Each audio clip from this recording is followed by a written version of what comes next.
Alright, everything seemed to be good to go. Oh god, why is that?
it like to stand on the top of a hill as your enemies litter the ground below you, as you stack cash upon cash upon cash, taking crowns, taking lands? I don't know what that's like, but someone today will have that feeling, because this is Royale Masters King of the Hill. I'm Rich Slayton. That's my buddy Andrew Guy, and we are here to talk you through a really fun community event where players do their best to control Clash Royale. That's right, King of the Hill, which is great because we've been getting a lot of King of the Hill in 2023, as you know firsthand very, very well with all the teams events that have been going on, but this is a very different version of King of the Hill. I absolutely love it. Last month, we had someone win 7 times out of our 24 matches. Big ups there, which is, you know, it's almost $1,000 just to play Clash for a few hours. I love it. I love King of the Hill, and the best part about it is that you can play whatever you want, whenever you want. You can run the same deck all day long if you want. I don't know if that's a good idea though, Rich. No, you probably should switch it up maybe occasionally, unless you're Igor and you want to run the same spell cycle deck 4 games in a row during a World Championship match. No big deal. Do you? This is a little different than the King of the Hill that y'all are used to. This is not 3 players come out from each team and you go bang, bang, bang, eliminate the players. This is a true old school King of the Hill, meaning we start off with 1 player on the top and they fight to keep that position, and our 7 other competitors each try to unseat them. And for every match that you win and maintain that top position, you add more money to your pot. So the basic idea here is stay in the winner's circle as long as you possibly can. Yeah, it's a 2-day format. Make sure you guys go join up in the Discord with Royale Masters so you can see when we start our 2-day events. They're doing events all year long. Day 1, it's open qualifier, normal in-game battles, a 2-hour event. The top 8 from that 2-hour event move on to today, where we are at. And then it's just like Rich said. It's back to back to back to back matches, 24 matches, best of 1. And of course, your play order is determined by your seeding yesterday. So there it is. You see player A, player C. If player C wins, then he gets replaced by player D. We go through that until you win a bunch of money. And hopefully today, Rich, we can get someone that wins 10 matches and walks away with $1,000, because that'd be pretty dang cool. Yeah, dude, a cool grand would be great to get out of this competition, but it's really difficult. You got to win over and over and over again, and we have 4 of our 8 players here, Andrew, are in the top 100 for CRL this year. Right? They're currently top 100 ranked. All of our players are ranked overall, but 4 of them are way up there. So this is not an easy pool here, although we do probably have an odds-on favorite in this one in Dominik. But I'll tell you this, ranked higher than Doom right now, Sosa, currently 28th on the CRL rankings. Out of Germany, he is a dangerous contender to be that King of the Hill today. Yeah, Dominik, you know, finishing 12th in World Finals in 2022. We also have Ta in the mix from way back in 2021, the monthly standout. Everyone was wondering, who is this kid? How did he win? And then he kind of disappeared. So let's take a look here at the prize pool as we talk a little bit more about our players. You guys heard us talk about it. For qualifying, you get $75.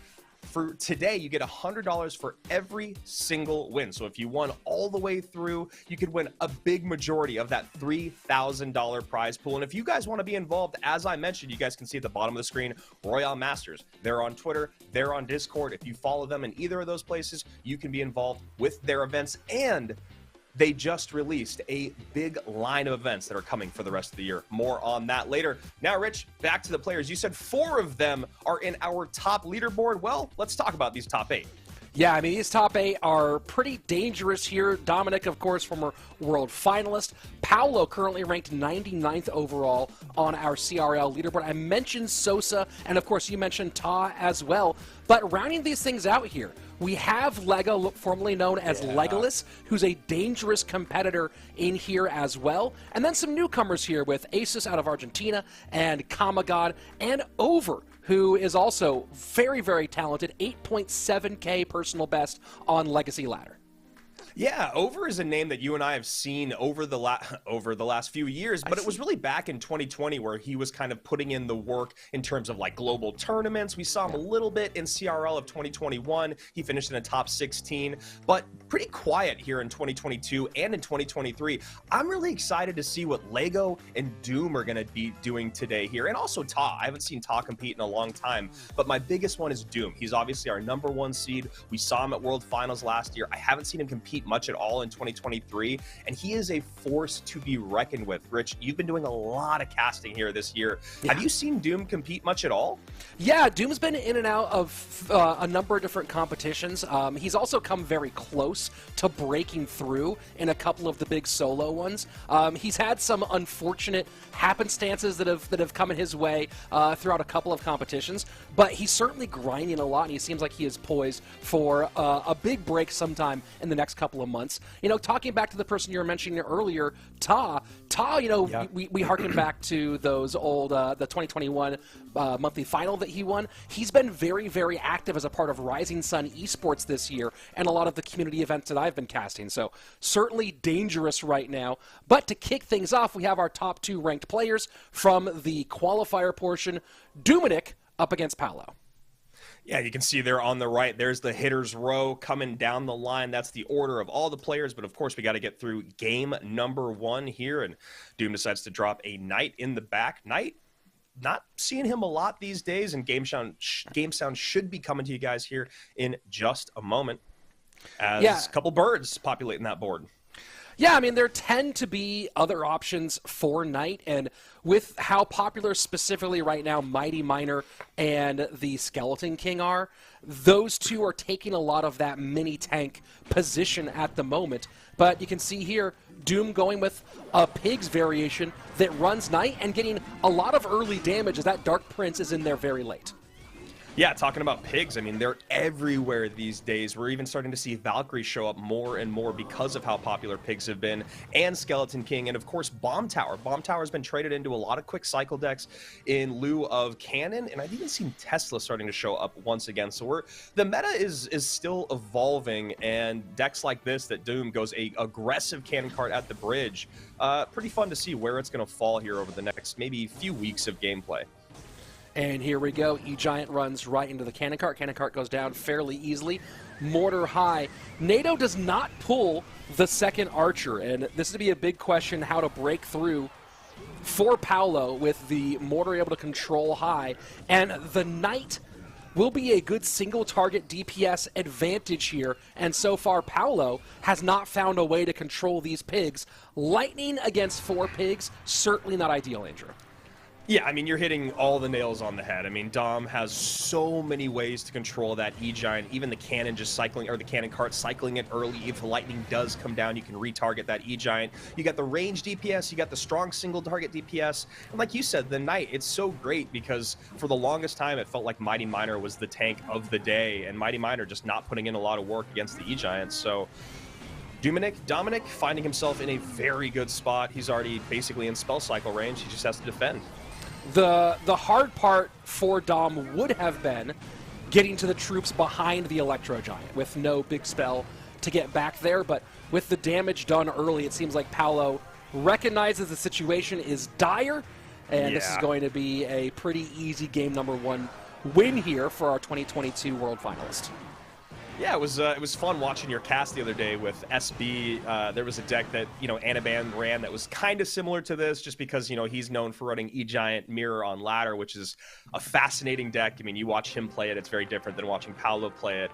And then I will say there was a fun little tidbit of information there about the Monk that I thought was pretty cool that you guys exchanged. Just a random tangential thought as Dom picks up game #1 here.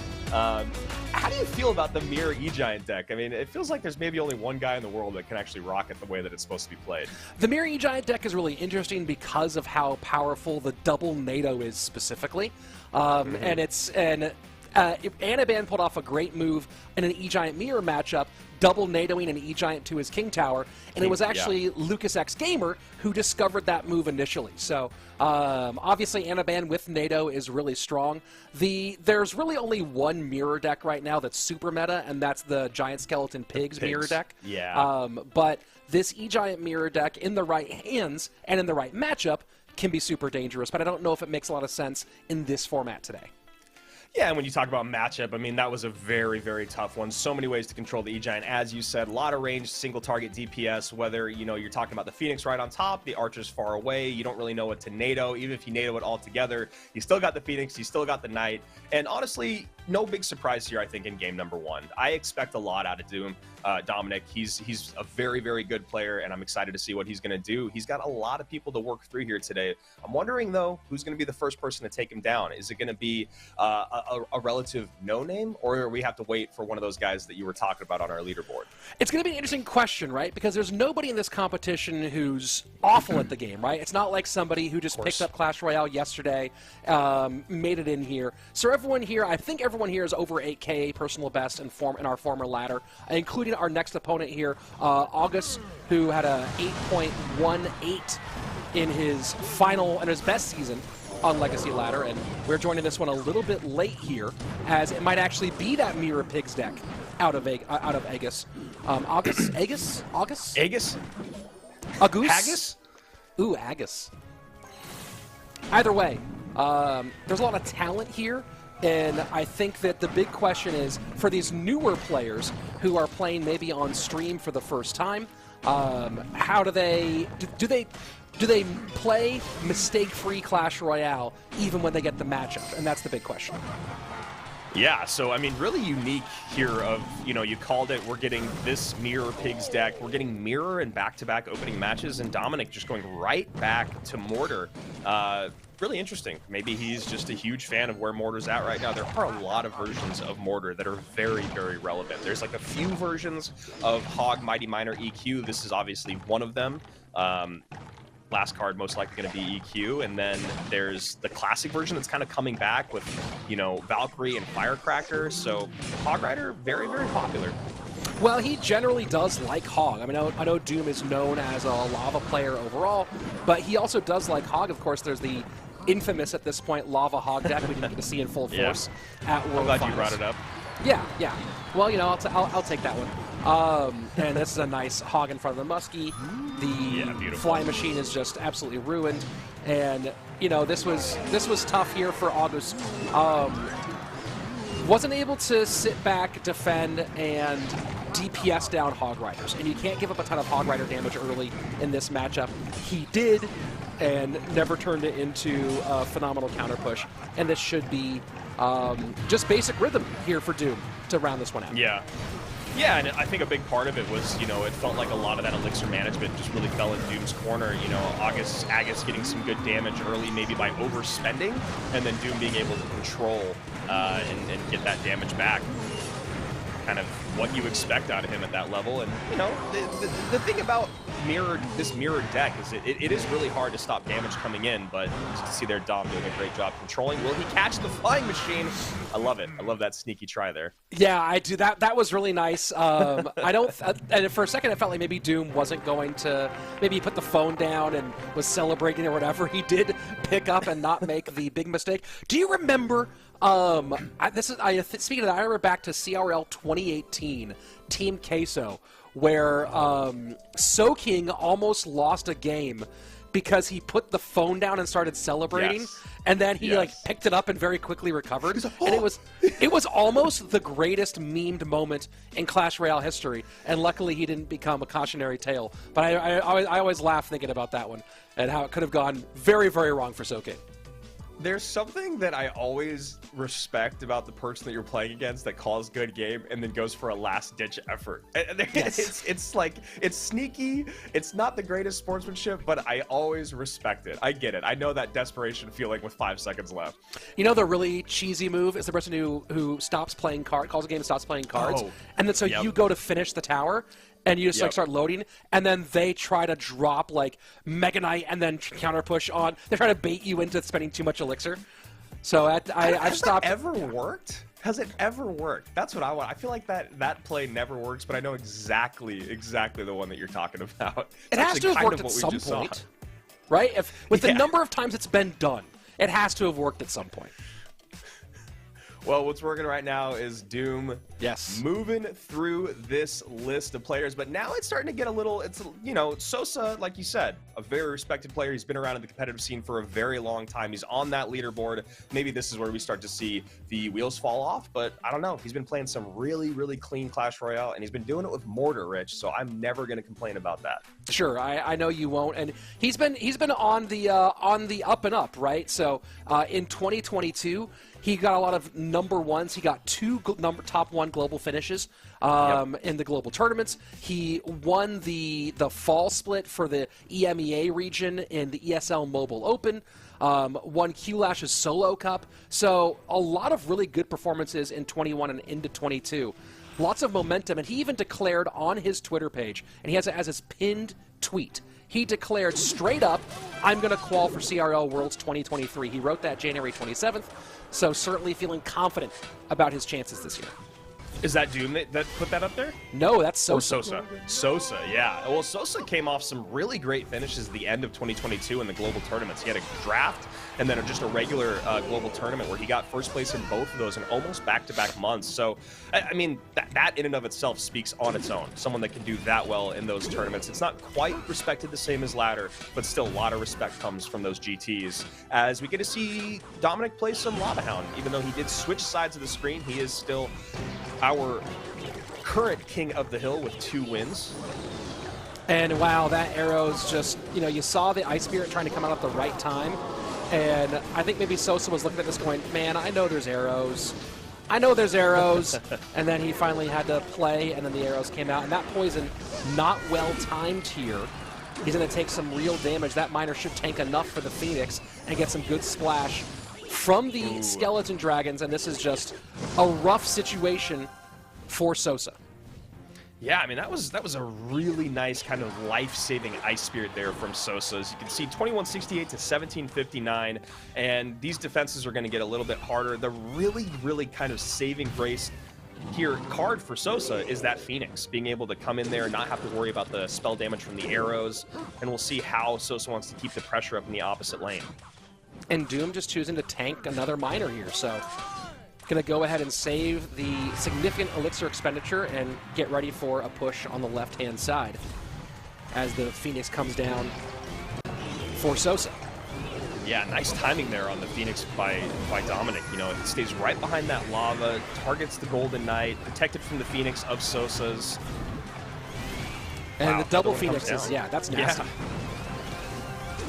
Very a lot of single target DPS. Maybe a good poison comes in here from Sosa. He's a lot to take off the board.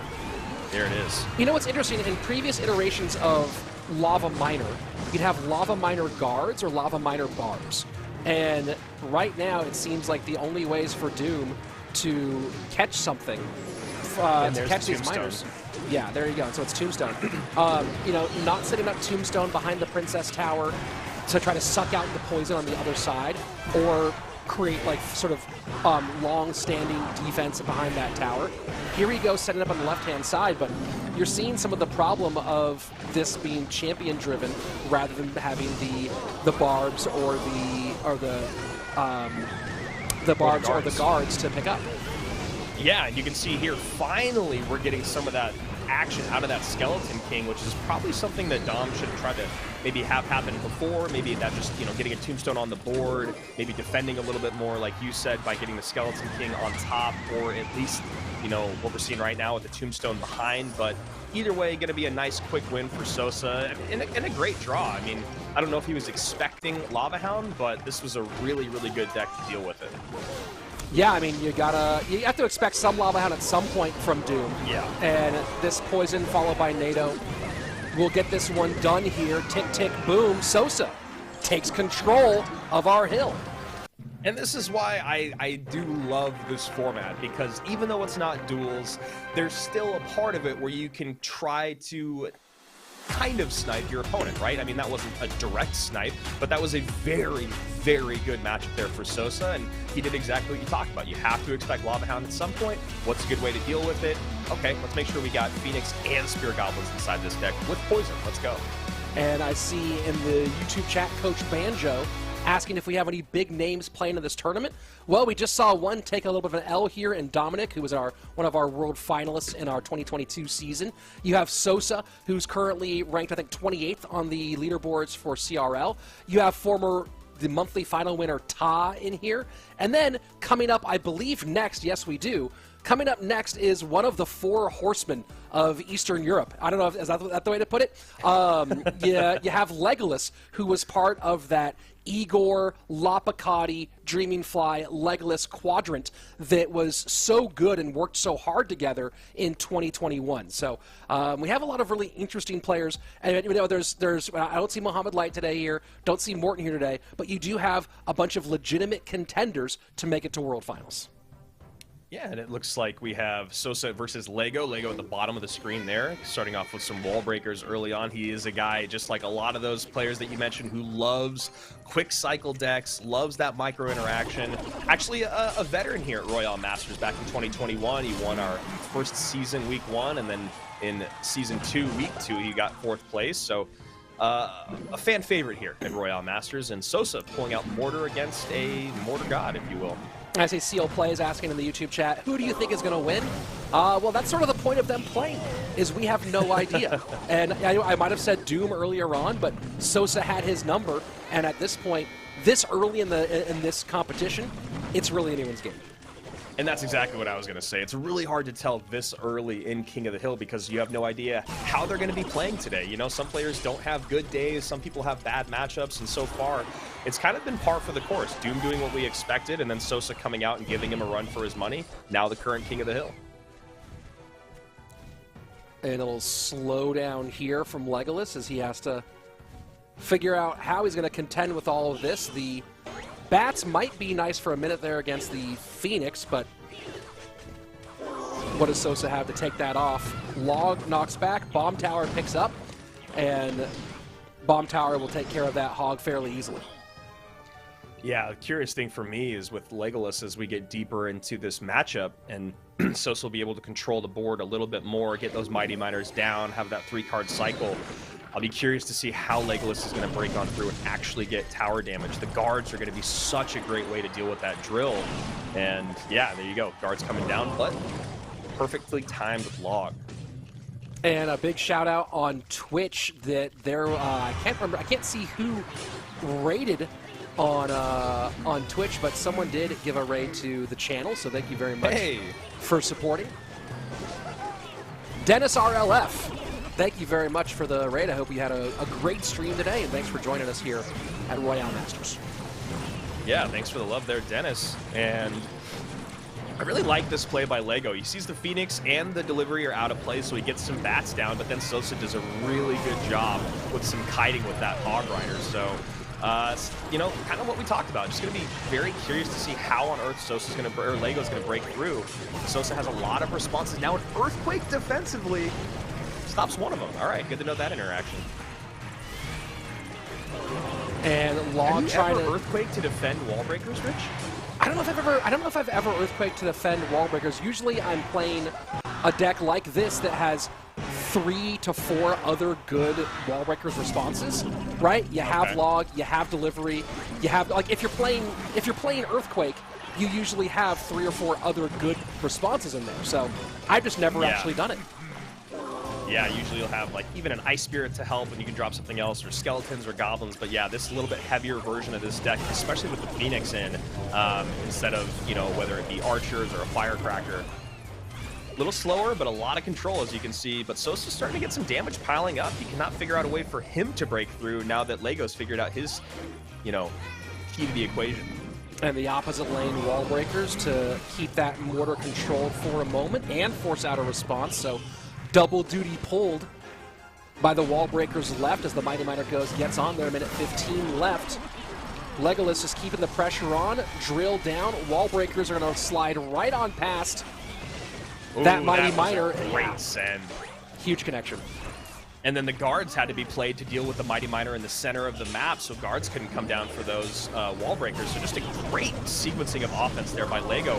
But he drops the bomb tower right into an earthquake. That's trouble, man.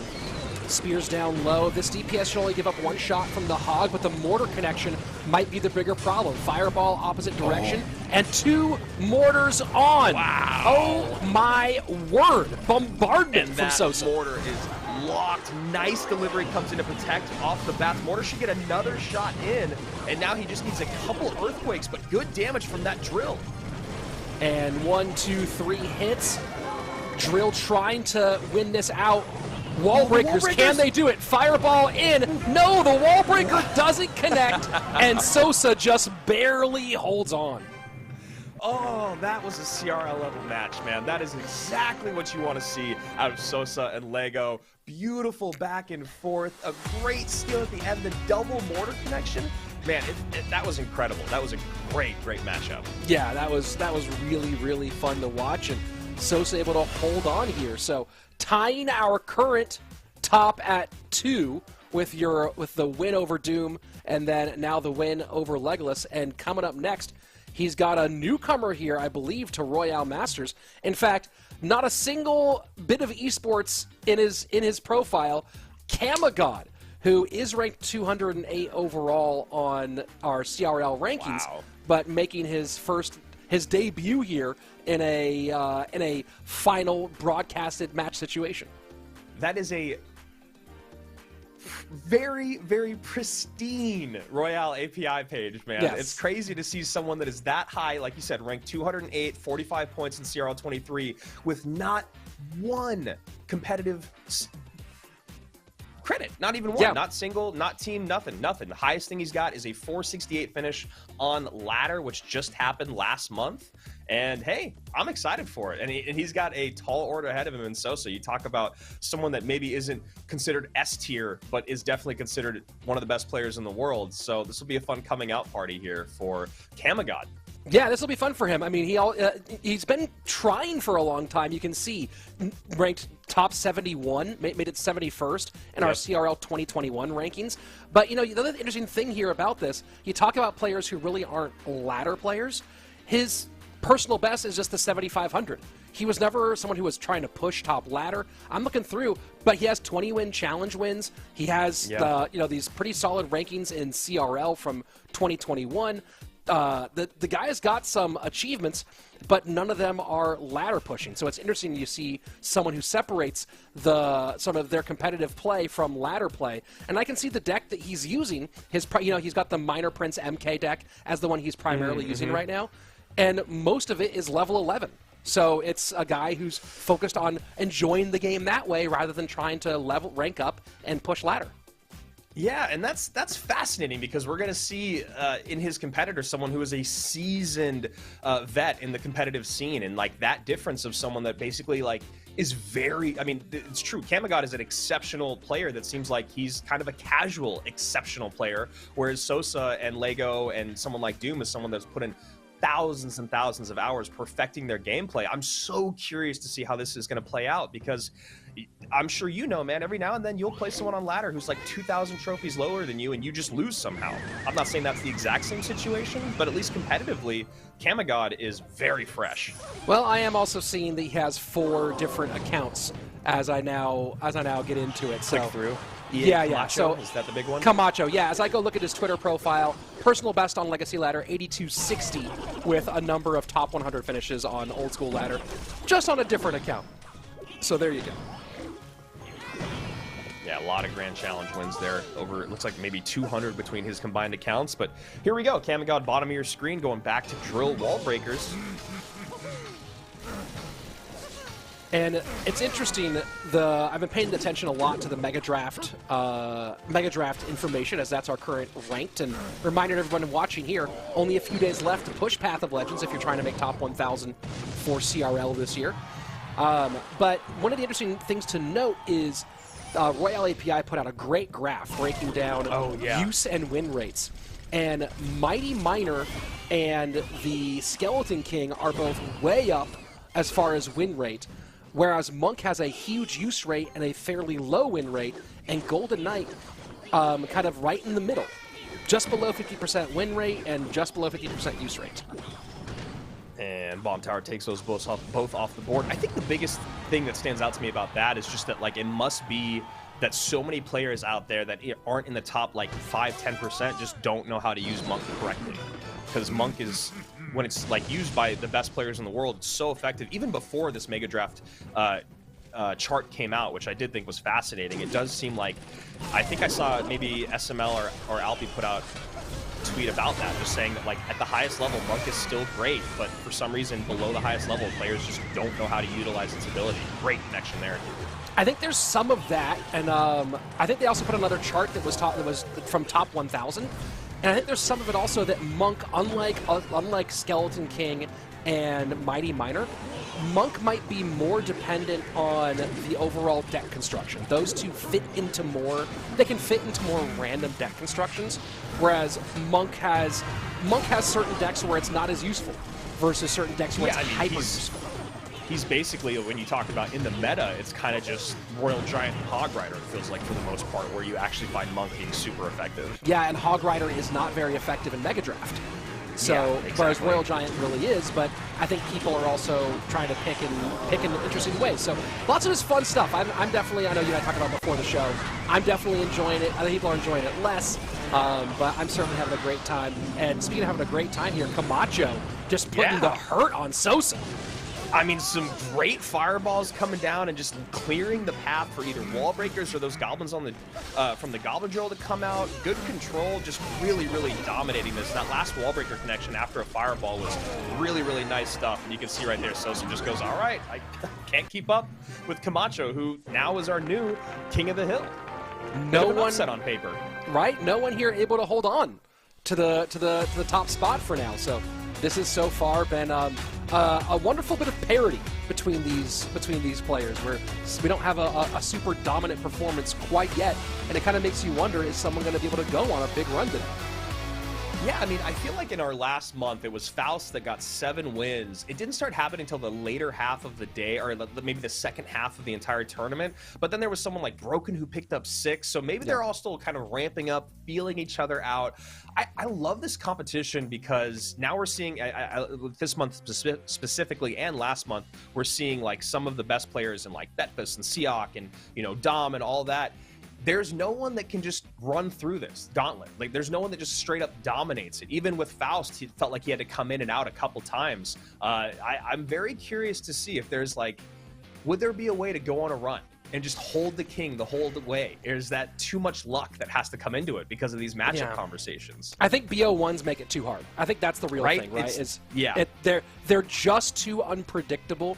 And look, we might see someone hit 10. But the BO1s are just make it too difficult to sustain that. I think that even if we had some of the S tier players in here, I don't think we'd see one of those S tier players run through and put 20 wins up out of the whatever the, you know what I mean? I don't think that would happen. Yeah. Yeah, because I think the other part of it is like the best way to go deck wise is probably like a faster cycle deck that doesn't really have many counters out there in the world, right? Because then you never have to worry about that matchup conversation, but that's like basically impossible to pull off. And if there was a deck like that, you couldn't just run it back all day long. But one thing we have seen today, a lot of Bomb Tower, a lot of Poison and Miner, surprisingly a good amount of Golden Knight. Weird. Yeah, I mean, and no Royal Giant. Yeah, I mean, Golden Knight is still solid, even with the nerf, it's still very playable. And the decks that it's attached to are still very good. So even though Golden Knight is nerfed, right, you talk about playing E-Giant, for example. E-Giant really needs Golden Knight NATO to be effective. So even though the Golden Knight is nerfed, E-Giant is still strong, so we're still going to see Golden Knight despite the changes. Yeah. And what's interesting, this has been a big change lately. Hog Guards has been a big shift. We've been seeing this one come up a lot as of late. Go ahead. I was just going to say the DPS from the guards and what's going on in the meta right now, not having to worry about arrows as much. It feels like archers aren't everywhere, so arrows now aren't showing up everywhere. Even in this deck, we're looking at the second spell in this deck might actually be arrows, but having Snowball, just the guards get so much value unless you can clean them right off the board. And then also you talk about the Mighty Miner. guards do such a good job controlling him. So just going to go ahead and EQ cycle is Ta. Interesting choice. Going to let that Musketeer get taken care of by the giant skeleton and set up to defend against this next push. Of course, as we mentioned about Ta, a former CRL monthly final winner and longtime competitor, currently ranked 53rd overall on our 2023 Clash Royale League rankings. Has not yet made the group stage, but some nice deep pushes into the Swiss bracket. Kamagod just going real heavy here. And should have pretty great ways. Ta should have pretty great ways to DPS down whatever Kamagod sends his way. Good control with the bomb tower. You got the Ice Spirit plus the guards plus the Mighty Miner and Musketeer. Just tons of Seagull target DPS. Well, the big question will be how he handles the graveyards as they come in. Assuming that this is graveyard here. Yeah. With the snowball, you'd think so, but there's so many other parts of it that kind of speak Royal Giant. Sorry to cut you off. What were you saying? Yeah. Well, just the if he is playing Arrow's graveyard at this point, then guards are his initial best option. But then the arrows counter that very nicely. So then what you're turning to is, are you trying to do like Ice Spirit logs? Are you trying to set up bomb towers? You see the bomb tower set up there in an anti-graveyard position. Or are you trying to EQ off the graveyards and rely on hog damage rather than earthquake damage? So lots of interesting choices here for Ta's side. Yeah, and when do you stop sending those hogs, or when do you start sending them the opposite lane, right? Because sending the hogs into these big pushes, eventually you're just going to get overrun, and you're going to have a lot of trouble. That you really need to make sure that Kamagod is spending Elixir in the other lane. And now this time bomb tower high, just to try to help with setting the line. You see graveyard push the opposite direction there immediately. And here we go, the earthquake. That might be a half step early, that earthquake. Yeah, it is. And you see the Musketeers the Musketeers has to come out, but that's a nice little chunk of damage for Camacho's first push. Yeah, and it was pretty well defended. I mean, you can see there Ta recognizes, all right, I do have a way to protect against these graveyards. My Musketeer seems like she's going to be really hard to get to, so that's kind of an X factor that he's going to have to hold on to. But the biggest thing is like these Hog Riders, and that hit was so necessary. Because for a while it felt like he was just sending Elixir into the void. And Muskie is shot on the left-hand side as well, so dual lane options as Kamagod sets up one more time with the Giant Skeleton to the right-hand lane. And look, you see Ta adjusting his bomb tower position rather than in a specific graveyard to one side, because now he's having to prepare for graveyard coming either lane. And I was just going to say, I really do love Ta's map control right now, and a big part of that is exactly what you're talking about with that bomb tower placement and changing it up every single time to make sure that whatever push comes in, if he's going to go left or if he's going to go right, that bomb tower responds accordingly. But still, taking damage, 500 HP in the lead is Ta, but it's getting harder and harder to get those hogs to break through, and these graveyard pushes are getting intense. And Camacho going, maybe just relying on this Fisherman and the one zapping, and that might be sufficient to prevent the damage. And here you go. Even with the EQ in, look at the graveyard, the last few shots from the skeletons, just like that, the lead switches to Kamagod with 30 seconds left. And that's exactly what I was talking about. These Hog Riders, they're so hard to break on through. Nicely timed log there, but the Zappies, in conjunction with whether it's the Hunter or the Fisherman, have been doing such a great job. Those arrows were perfect from Kamagod. Huge hog hit, though. Snowball trying to slow down things, and the lead does go right back to Kamagod. EQ takes it in the direction. 5 seconds left. Arrows plus the graveyard. Can they get one touch? No, they cannot. Ta holds on by just a hair and stops the bleeding against this graveyard. And a little bit of BM there coming out from Ta at the end with the thanks. And I get it. It's a very, very well, hard-fought match. He barely comes out on top by 30 HP. Just needed one more Larry, one more snowball, one more set of arrows, whatever it may be. But Ta comes out on top. That was another very fun one. But when you see a situation here where Kamagod never activated King Tower, right? He never used the Fisherman to pull that hog to King Tower, and you saw a couple of hog shots get in on the later end of this game that with an active King Tower wouldn't have made it. right? So you start talking about that math late in line. If you don't get that hog activation early with the fisherman, it's not really worth doing late. Depending on how much damage you've given up already, you're gonna give away shots. But you see just how impactful not having King Tower activated was late in game here for Kamagod, and yeah, Ta letting him know it for sure. Yeah, that's a really, really great call that you make there, man, because there was numerous times, whether it was, I think it was the Zappy plus the Hunter, right? 2 times where Zappy plus Hunter were down, and a log came in with the hog, allowing that one hit. That happened 2 or maybe even 3 times, and what you're saying is absolutely correct. You have the fisherman activate that King Tower. I even, you know, I think you're probably correct in doing it too late in the game is definitely not advised, but still, at some point, I think Kamagod should have reached for it just to help out with those hits at the very end. So great call there. Only 30 HP difference. Imagine having 2 less Hog Rider hits. That game's not even really close. Yeah, oh, it's nicely in his favor with taking those Hog Rider hits out, but that's what happened in the past. Now we're on to the future, where Over takes his first step onto the hill against Ta.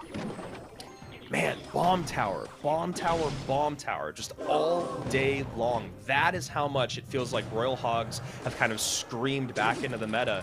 And of course, you know, I love seeing the great use of the death damage from that bomb tower with units being placed after it's gone down. It's still one of my favorite interactions in the game. And let me need some quick cycle work here out of Ta as he puts pressure in the opposite lane against his countrymen. And another, you know, minor wall breakers plus other win condition choice here from Ta. And I don't know if gameplay froze for you, but there we go. Now we've caught back up. There was an errant log I thought you were commenting on, but it was when your gameplay froze. Oh, okay. So it was just me, it wasn't you.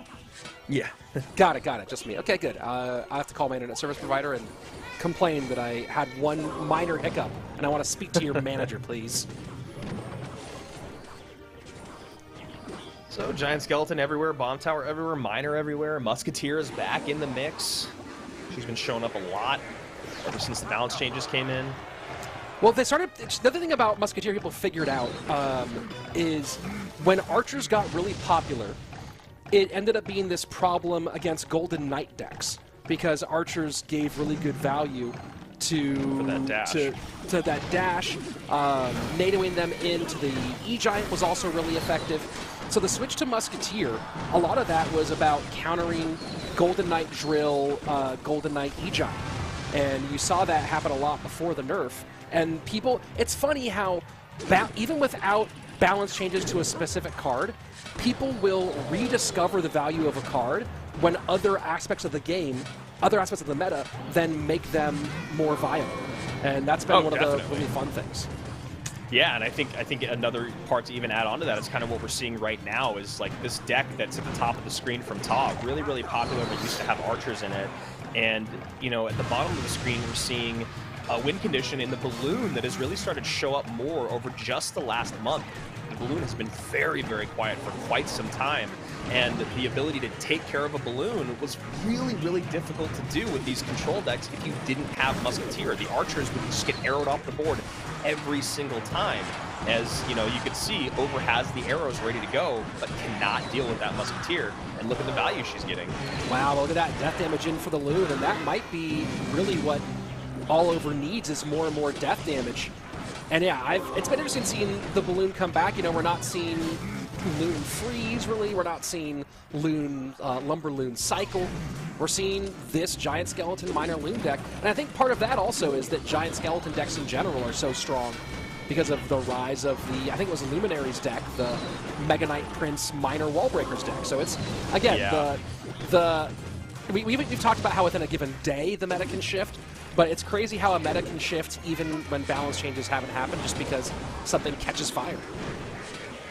And that bomb tower putting in the overtime work there. Great splash damage on the first wall breaker. Cleans up the second one, 1919 to 1722. And Rich, I think you're absolutely correct. And I think Over is kind of leading into the same thing that you're talking about, which is like, let's just get some death damage in on this tower and let's get some arrow damage in as much as I possibly can.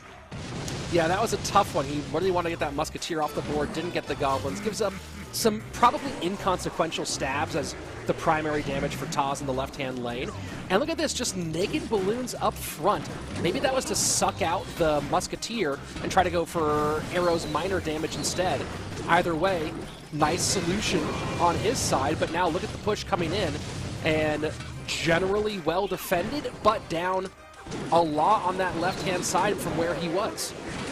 I think what is kind of happening here is that Over is recognizing that as long as he keeps spending Elixir in that right-hand lane, he's getting the Musketeer and the Mighty Miner out of Ta.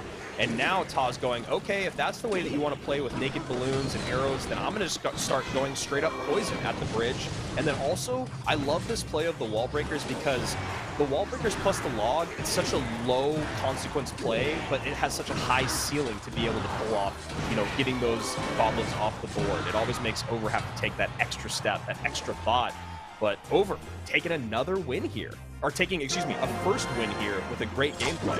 And Ta has been, I know what you mean there, because Ta's been in a couple of nail biters here and almost able to steal that one back from Over. I think part of what Over also recognized there was that as you get into those triple elixir periods against this minor poison cycle, that you're just going to be, it felt, you know, the number of times where Miner is on the tower and then another Miner's coming down as the first one is even still ending its reign.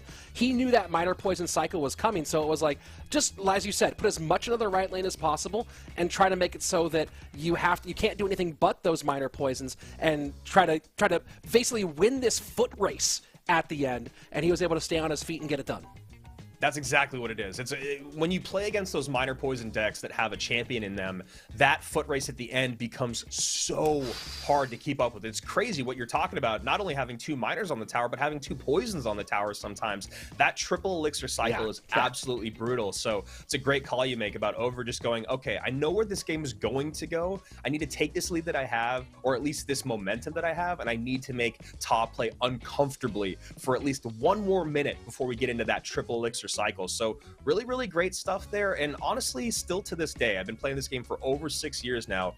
The minor loon quick cycle decks, I'm not good with them, but when you watch someone that is very good with them and that sequencing of the defense and the timing of the snowball, I love watching it. You know, I might be about to blow up my spot a little bit here because I am 2 wins away from Ultimate Champion on the ladder for Mega Draft mode. Mega Draft, yeah. Dude, if they have not drafted well to defend air, and Loon is still on the board, or even a Lava Loon still on the board, guys, pull the trigger and hit the air.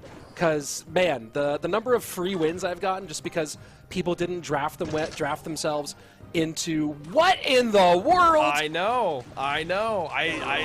I was loving what you were saying about Mega Draft because it's so true. It's like the same thing as if they don't have a building and RGs still out there. But yeah, if they have no air counters, which a lot of times people will draft and not even think about air because so much of this game takes place on the ground.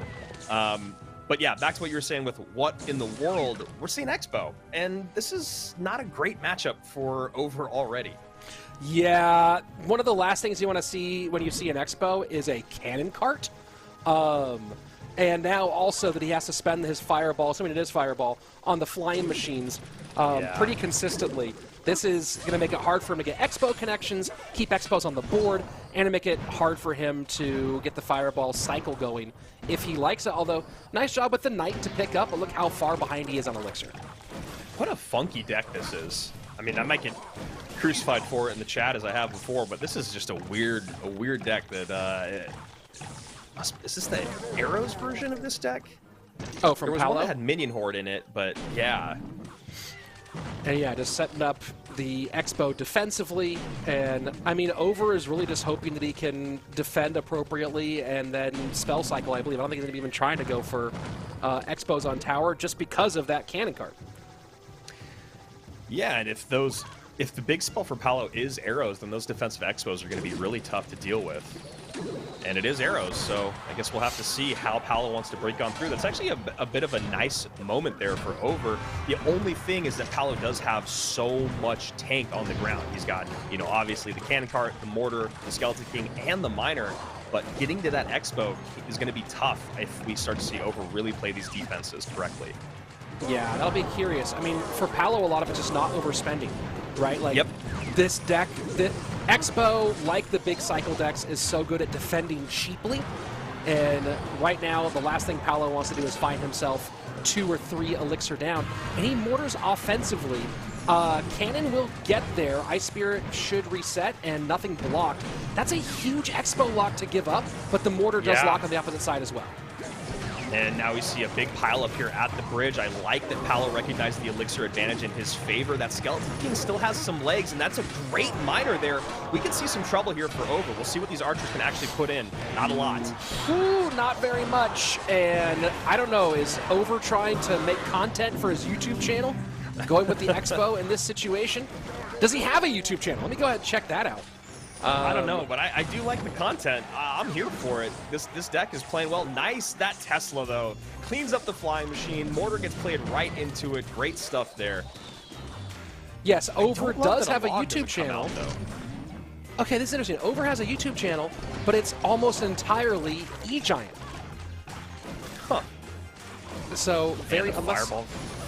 Hold on. Let me go back and see if he was an Expo player before this, because he has some old videos that have...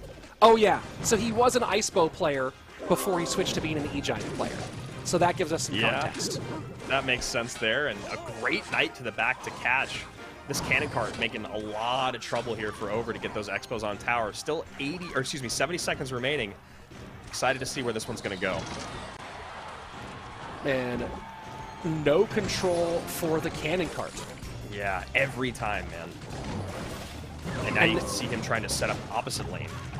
Well, it's a good job setting up there, and the log out of cycle, a really nice, really nice Skarmy from Paolo. That was just, that was pitch perfect. Fireball comes in, and it was trying, you saw it was trying to predict the flying machine as well, but was not able to edge the flying machine on top of it. And this is going from bad to worse for Over, who's made a unique decision in this one that does not feel like it's going to pay off. We keep trying to have a conversation about Expo, and it just keeps being the exact same results. I did love that Skarmy that you called out. That was a brilliant Skarmy. It's so simple. Log is out of cycle. Play the Skarmy into the Tesla, but you know, not everyone makes that play in that moment, and it was really nice to see. There's the Skeleton King ready for the log, and this is the problem with Expo. You know, at the highest level, not even at the highest level. I mean, obviously the decks that I play, since I play a lot of Mortar, Miner, Poison, it's already a good matchup for me. But even when you don't have a big spell like that, Expo only can do one thing. It can, or sorry, 2 things, right? It can only Expo Connect or Spell Cycle you. And if you don't have Rocket, that Fireball isn't going to be able to put in enough work over time, or your opponent's going to start piling up. And you've played against Expo since probably the first few weeks you ever played this game. You know that cycle like the back of your hand.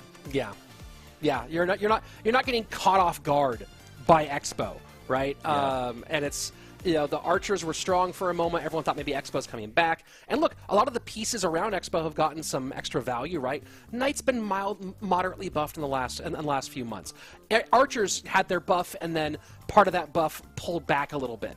But also keep in mind the nerf to spell damage to spell damage to Princess Towers, and the nerf to log. So it's just kind of an interesting choice. Again, he used to do primarily ISPO content on his YouTube channel. I would say maybe stick with E-Giant content for now, given the situation. But overall, a rough one for Over. And now we're starting to get back through the lineup again, as August is going to be up against Paolo next. Yeah, I mean, I do definitely think that ISPO is maybe a little bit more impactful just because of the Rocket. You do have another stronger win condition, but that's neither here nor there. We are, like you said, Rich, a third of the way through our day. So before we hop into our next matchup, we are going to take a very short break. Do not move a muscle. We'll be back for a lot more King of the Hill action. Will anyone get to $1,000? We'll find out in a little bit.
Welcome back. I hope you didn't miss us too much, but don't you worry, we didn't leave. We're here for this King of the Hill. You can see we are 8 matches through. Where's my, there we go. 8 matches through our 24. We are on match number 9 for this one. And Andrew has a little rule here to check for you guys, because I do want to clarify what happens, not just when you win, we know you get $100, but Andrew, what happens when you lose here on the board? In case you guys are wondering where your favorite player might be who was King of the Hill and no longer is, obviously we're in day 2. These are best of 1 matches, but the way it works is if you lose, as you guys can see there, you go to the very, very end of the lineup. So let's say you're on a run, you win 3 matches in a row, you've got to wait for everyone else to go through again before you get another opportunity to come out. So Dominic obviously started off very strong. You know, Doom came out and won 2. Now we're finally going to get back around to him in just 1 moment. Obviously, though, like you said, $100 every single time you win. A lot of fun today. We're stuck at 2, I believe. I believe we're just at 2. We're going to find out right now as we look at the leaderboard. Rich, it's been a pretty close one today. Yeah, I mean, no one's broken out of it. No one's gone on a big run. And we've had some really close finishes, too. That 30 HP finish was really fun. And now the question is, are we going to have someone finally go on that run, or are we going to have everyone get a bit more money? August is up next, and he is looking for his first win here to add an extra $100 on top of the 75 he made for qualifying. Yeah, I mean, that's the other side of it I guess we haven't really talked about is, you know, we keep talking about who's going to get to 10 wins, or is there anyone that's ever going to play through 20? But honestly, there's also the other part of this competition that could just be everyone gets 4 wins and they just keep trading out, and that's it. And that's pretty cool. I mean, you look at the money that's already been won on the day, almost $300 for the people that have picked up their 2 wins and qualified. So a nice, fun Wednesday for all those Clash Royale fans. And if you guys want to do this, we've talked about it. You can see, now I'm going to do it. You can see right there, Royale Masters. Go follow it on Twitter. Go join the Discord. They've announced all their events that are coming up this year. We're going to see a lot of different sides to Royale Masters this year, which I absolutely love. Obviously, like this one in King of the Hill. Fun 2-day event. Rich, how do you think you'd be doing in this event? I wouldn't have qualified. Oh yeah, I definitely wouldn't have qualified. That was a 2-hour-long in-game qualifier too, and those tournaments are so brutal. And those in-game qualifiers, the kind of decks that succeed in those, right? Because you have to get wins to get the wins quickly and get lots of crowns, right? So it's a lot of big beatdown, lava clone, Goblin Giant Sparky Rage is obviously very possible. The style of gameplay for those really does not work well for me. So I would have been decimated. And then even if I made it here, if I walked away from here with an extra $100 against this level of competition, I think I'd be pretty happy.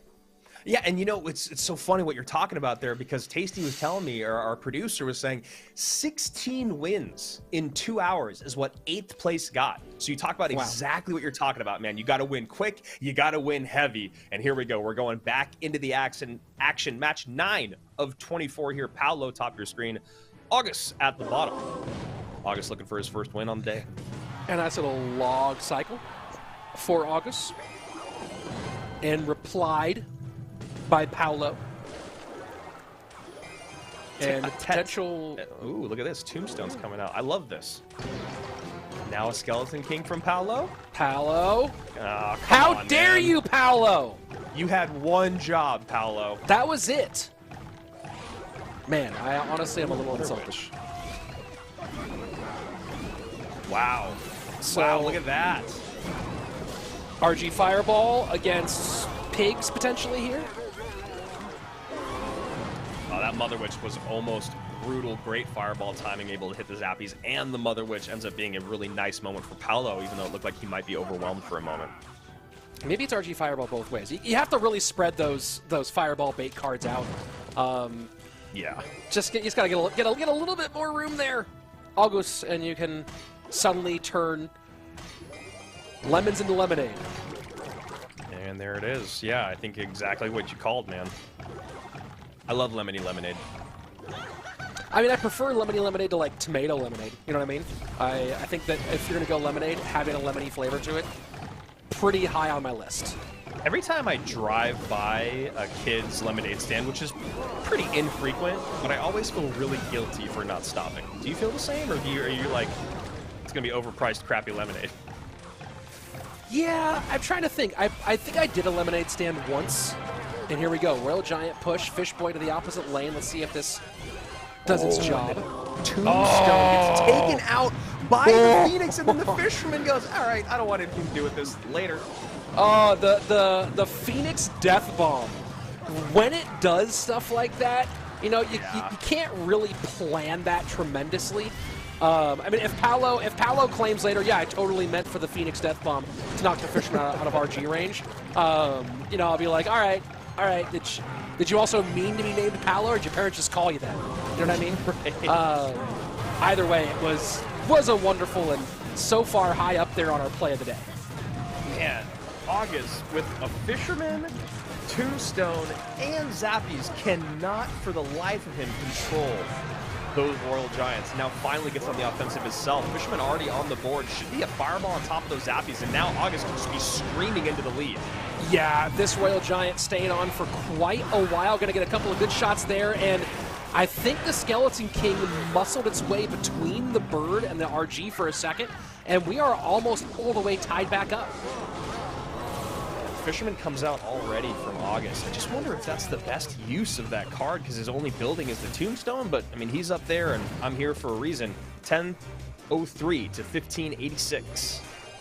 And a good job of staggering the deployment there, but of course now a whole lot of stuff right there at the bridge, and you see Paolo not having to use Fireball against us, at least for the moment. He might go ahead and use it because that Mother Witch stays on the board here maybe a bit longer than he'd anticipated. 90 seconds left, 15:33 to 9:45, and does Paolo drop an RG in front of this? No, he goes Zappies high.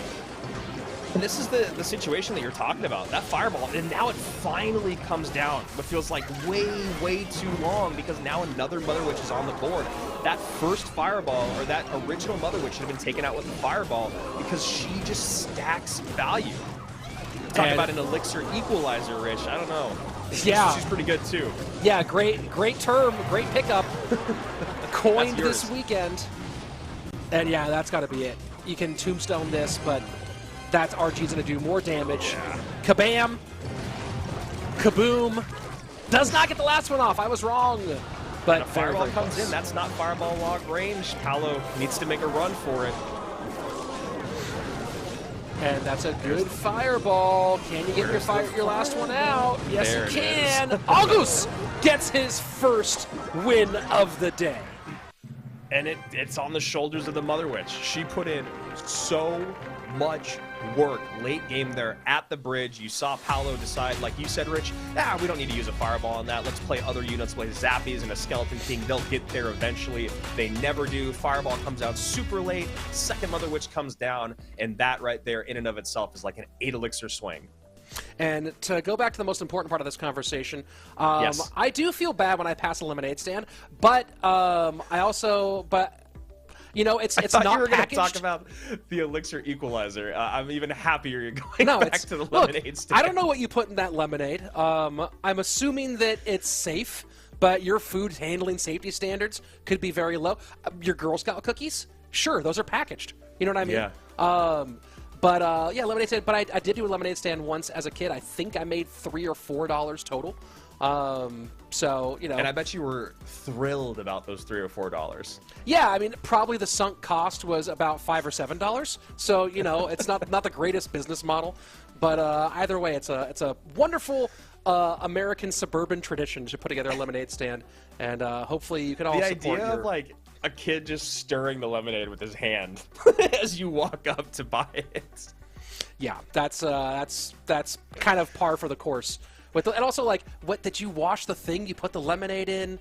You also, the other thing too is you're driving and they give you like some plastic cup. You're like, what am I doing with this plastic, this topless, this lidless plastic cup in my car?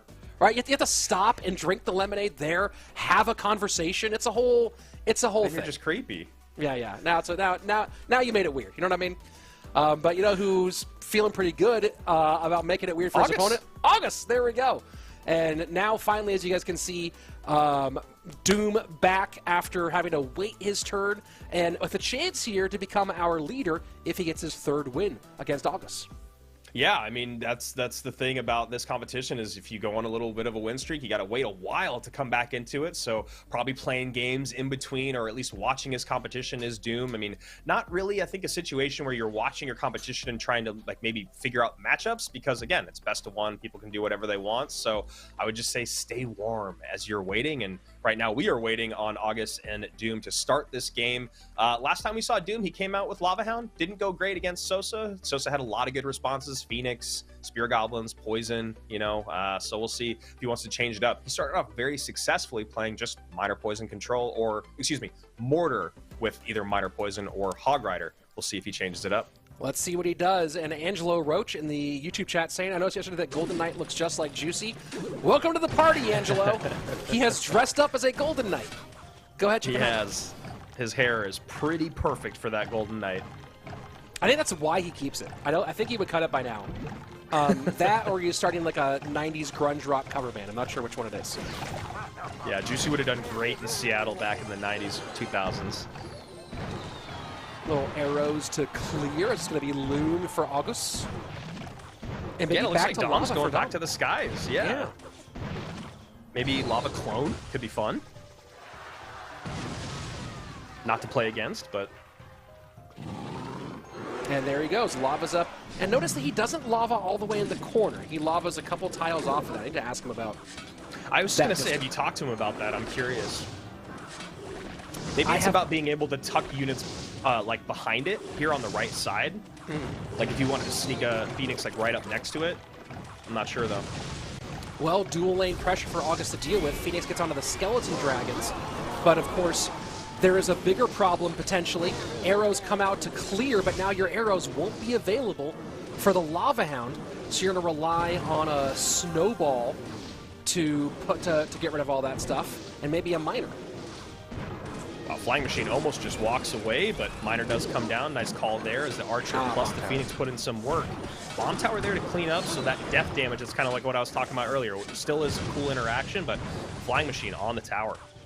986 to 1351, and this is kind of reminiscent of the previous game that Dominic played in, where he also was able to do a lot of damage, but Andrew, at what cost?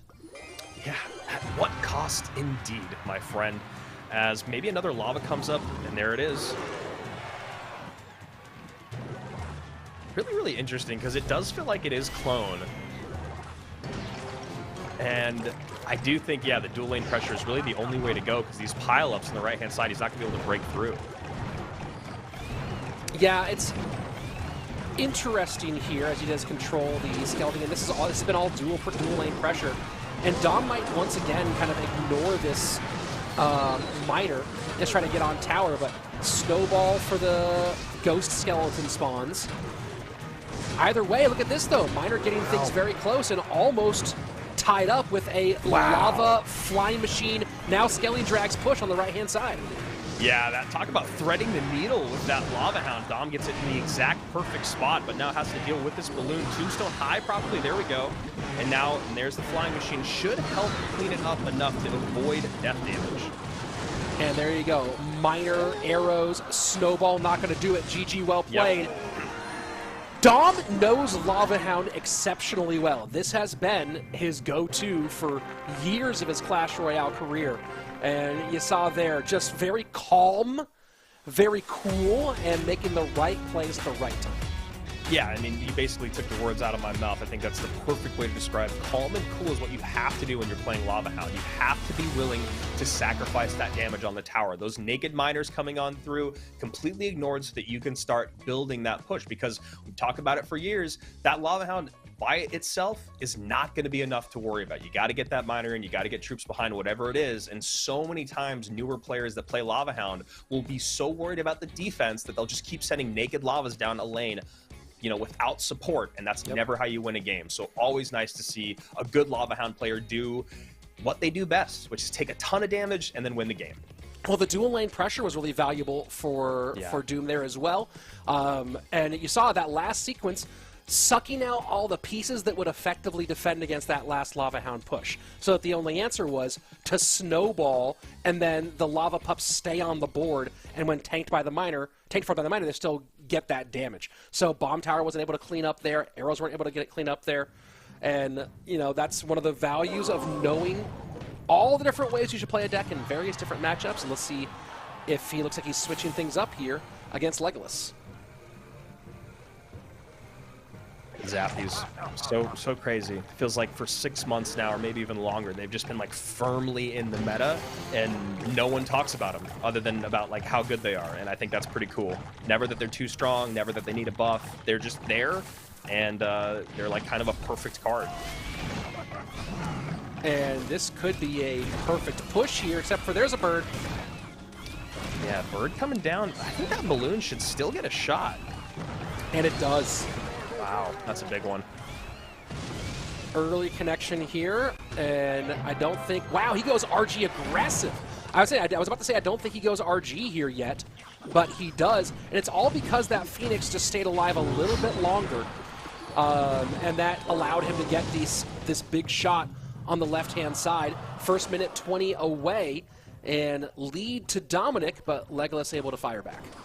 Yeah, I mean, that was like an interestingly put together push, but I like the idea behind it. Like you said, man, you know, the Phoenix has just enough HP. Let's make it a bigger threat. The fireball goes to the bomb tower instead of the archers, but it still baits out the arrows. They end up being even, and then you see that Lego gets a good amount of damage in to try to kind of catch up with Dominic. A little extra chip for Dominic as he sets up his Phoenix in the top left, and despite the buff to Mega Minion, Phoenix has really stayed firm in its position as the top single target air card in the game. And as we're talking about the Mega Draft earlier, a few more days left, folks, of Mega Draft Ladder. Phoenix has been one of the best cards in terms when you balance win rate and pick rate together. Absolutely dominant and very far ahead its armored minion cousin. That was a very nice push put together there by Dom, getting that balloon all the way in. Great timing with the miner.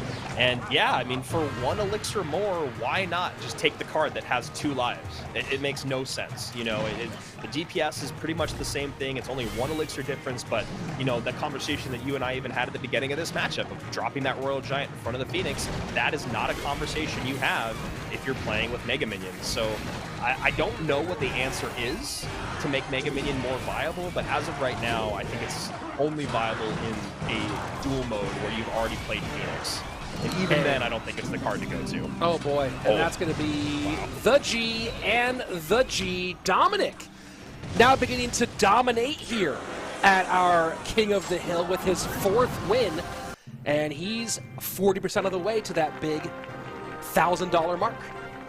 Effortless, right? That's what that felt like. I mean, just complete control of the balloons. They were just always on the board, and there was never a way to get to them. The Zappies, the Tombstone, the Phoenix, none of them could just put in the work on those balloons.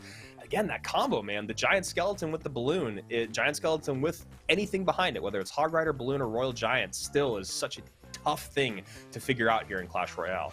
I do like effortless as the word you've used here, because it does seem like in our last 2 matches, that's been the best way to describe Dom's performance, is just effortless. And I talked about how he was so calm and cool in the Lava Hound match that he played, and then now kind of very same thing here. And this is again, the comparison between this and Mega Draft will happen a lot today.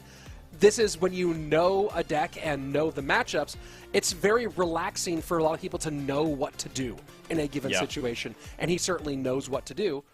Let's see if he does it one more time here against Sosa, who I believe is the one who dethroned him last time.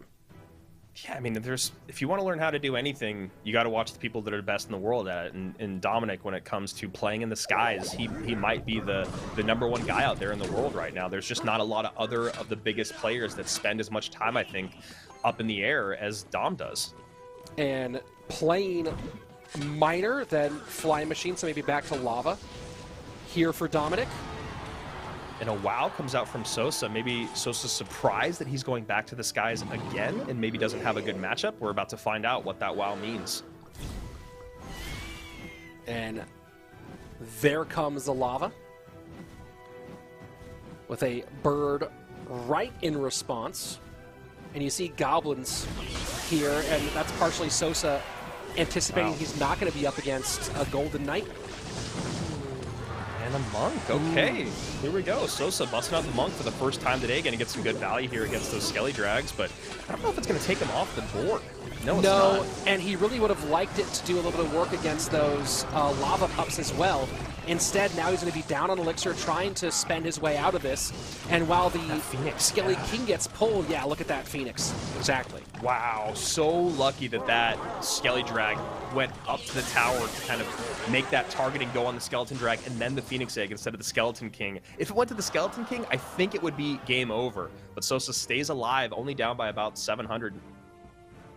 Yeah, it's the Elixir disadvantage now that's the real problem. Down by almost 3, and you're going to see Dom takes advantage of that, lava's up. And that Monk, if that Monk had popped just a little bit later, it might have helped with those Lava Pups as well. Instead, went down maybe a half step too early, and Sosa now has to figure out some different mathematics for dealing with all this. He might go ahead and fireball these Skeleton Dragons.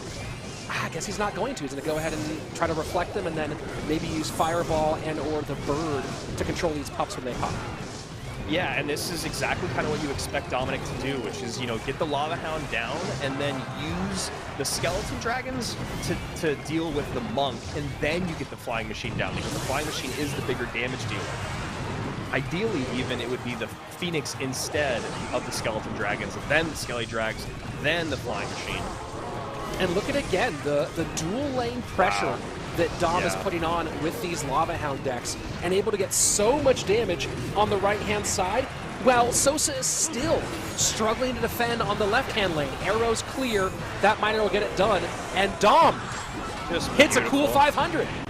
Yeah, I mean, you talk about getting halfway to 1K and doing it in style. We've used Effortless, we've used Calm, we've used Cool. I mean, if we've talked a lot about who you should watch to get masterclasses, Dom is putting on one right now with playing up in the air. Love to see it. Yeah, I mean, just perfect with this Lava Miner deck. Brilliant gameplay, and you saw, you got a rough one the first time he rolled it out, but now 2 wins back-to-back with it. I am curious to see, does he make a change here? He's got Camacho up next. Does he get out of this rhythm, or does he just go, hey, I'm going to play this till you stop me? It seems like going to the air one more time would be tempting fate here, Andrew. Yeah, I mean, it's one of those, do you or don't you? Could he possibly run it 7 times in a row? I want to see him just go. That's also kind of on brand for Dominic, it feels like. The other thing is, you know, you watch him play this deck, and he's playing it so well that he's making me want to play Lava Hound. And I have never wanted to play Lava Hound in basically my whole entire career of Clash Royale, but you watch him play, it looks so fun. And what you're talking about, that dual lane pressure is exceptional every time. The patience that he has with using the Skeleton King in these matchups, and then when he does use them, how impactful he is really impressive. Lava Hound, underrated Mega Draft pick, folks. Just reminding you here. I keep blowing up my spot. Don't match me. Do whatever you can, please, because I just need 2 more wins for Ultimate Champion. I want that belt. I want that belt emote so bad. It's interesting. I love the. Sorry, go ahead. No. I was gonna say it's interesting with Dominic just continuing going to the same place alone. I do wonder if someone goes either like the MK Prince deck for the Inferno Dragon version behind it, or goes like Hog Inferno for some more air control as well. I want to see someone try to straight up counter it, and then I'd love to see Dominic not play it at all, but I do think there's a moment where you just go, all right, well, no one's being able to beat this lava deck because no one's trying to snipe it. I feel like maybe you just got to snipe it at this point. You've got a guy who's maybe the best in the world at playing lava, playing his comfort, and no one can stop him. And probably going to be Loon here from Dom. Maybe he's gone Graveyard. And Camacho. Yeah, Loon. Very possibly. It's interesting. You don't expect to see Inferno Tower with a Mighty Miner, but not impossible. And there you go. And there it is. Nice call, man. Really good call in the sense of Kama looking for this deck, or at least looking for this type of deck. You know, something that's going to be in the air. Now he can deal with the giant skeleton, and now he can deal with the balloon. So, really great stuff there for Kamagod, who, other than today, I hadn't really known, but has. Is Camacho? Is that who this was, right? Yeah, Kamagod, Camacho, either way. was able to pick up a win earlier on, but you see Dominic doing what you talked about in our first kind of hog situation, Rich, was he got that King Tower activation on the very first hog that came in. Yeah, it's so valuable. On balance, a King Tower activation will reduce your hog shots taken by about 40-45%. An untouched hog will go from 7 shots to 4 with a King Tower activation. Oh my word. That's not the card that Dominic wanted. Oh, that sucks. He definitely meant to either drop the Zappies or most likely, yeah, the Zappies, I think, because Hunter was played more recently, but that's pretty hilarious. Yeah, that's not, and you know Dominic's not happy there. The King Tower activation had made this really, really winnable for him.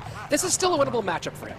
Yeah, it just got tremendously harder when you give up that much damage to Hog EQ, because now Kamagod can sit back and defend a bit more. But keep in mind that these defenses are not going to be easy for him in triple against these graveyard decks.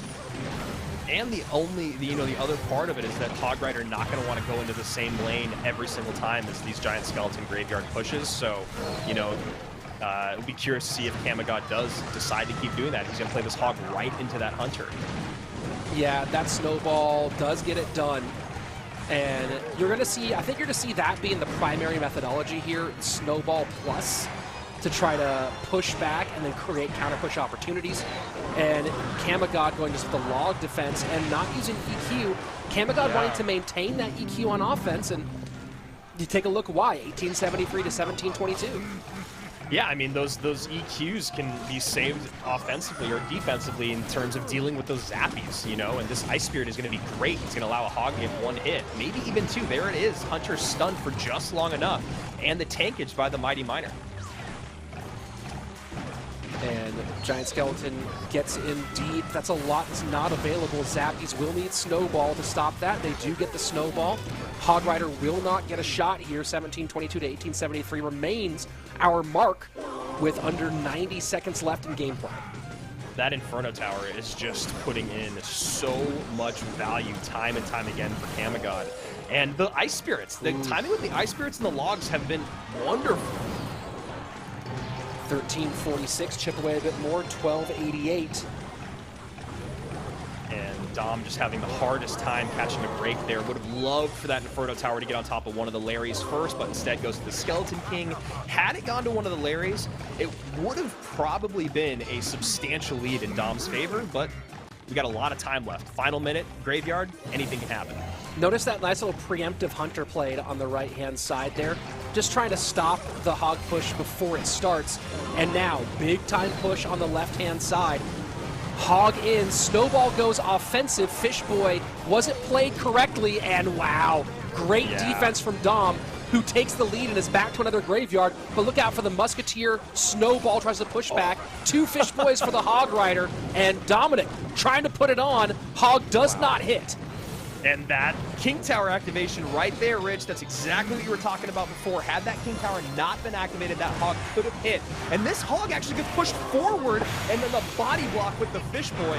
And Dominic, I knew it, man. I was like, the pressure for Kamagod to win now that Dominic wasted a Graveyard defending a hog it's one of those situations where you're like, okay, I have to win this game or else it's going to be embarrassing. I almost think the pressure goes more in your favor after a mistake like that.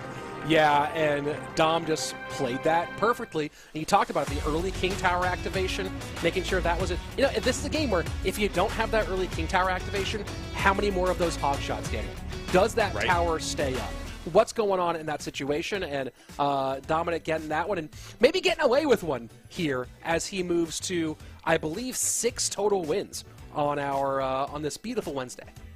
Yeah, I mean, it's so tough because Dom had so many great ways to control that Hog Rider, but also when you talked about the mistake that he made earlier on and trying to come back through it, the Inferno Tower value that Kamagod kept getting, you know, call it what you want. Dominic, like you said, man, he played that really perfectly other than just that one errant Graveyard. Really, really nice stuff there. And like you kept saying as well, those pre-cycled hunters, they weren't really finding a lot of value on offense. They weren't really finding a position in those bridge battles. So just have them deal with that hog every single time. Great stuff. Reacting to that hog is hard on Dominic's side, right? Playing a reaction game, you're right. You're not picking it up with a building, and the fisherman has to be placed. You don't have to predict the hog, but you have to be like ready for the hog to come down and hit it in the right spot to perfectly counter, and then you run the risk of something else coming down and distracting the fisherman, right? So reactive plays for Dom were very hard there, but putting plays out in front that just clogged it and made it less likely for his opponent to actually have a clean hog push probably stopped a couple of those hog cycles before they began and helped get Dom that win. So maybe Ta ready for the skies? Who knows? Hunter always a great counter to any of those units up in the air. And looking like Dominic going to go right back to what's been working. We'll see if it's just the same Lava, Skeleton King, Miner, Arrows, Flying Machine situation. Well, there's the Flying Machine, so that'll be Fireball's target for Ta. And he lavas right into this. Yeah, nice Fireball there. Going to get a lot of value. Interesting. I like this push that Ta's putting together, this counter push. We'll see what he does with it. Yeah, he's going to go ahead and turn on the reflection, get those Skelly Drags into a whole lot of trouble, and put some chip damage on the tower. Very, very nicely played by Ta, top to bottom in that exchange. And now Dominic going to go almost to 0 because the Skelly Drags are still alive, and see if he can create something on the opposite end. I would love to see Ta, yeah, nice defense here, and then throw something in front. Maybe not going to be able to with those goblins. He could drop an RG right now, but it's, you know, spending down to 0, ill-advised. Yeah, that would have been quite a bit, and the Miner comes out to control that one.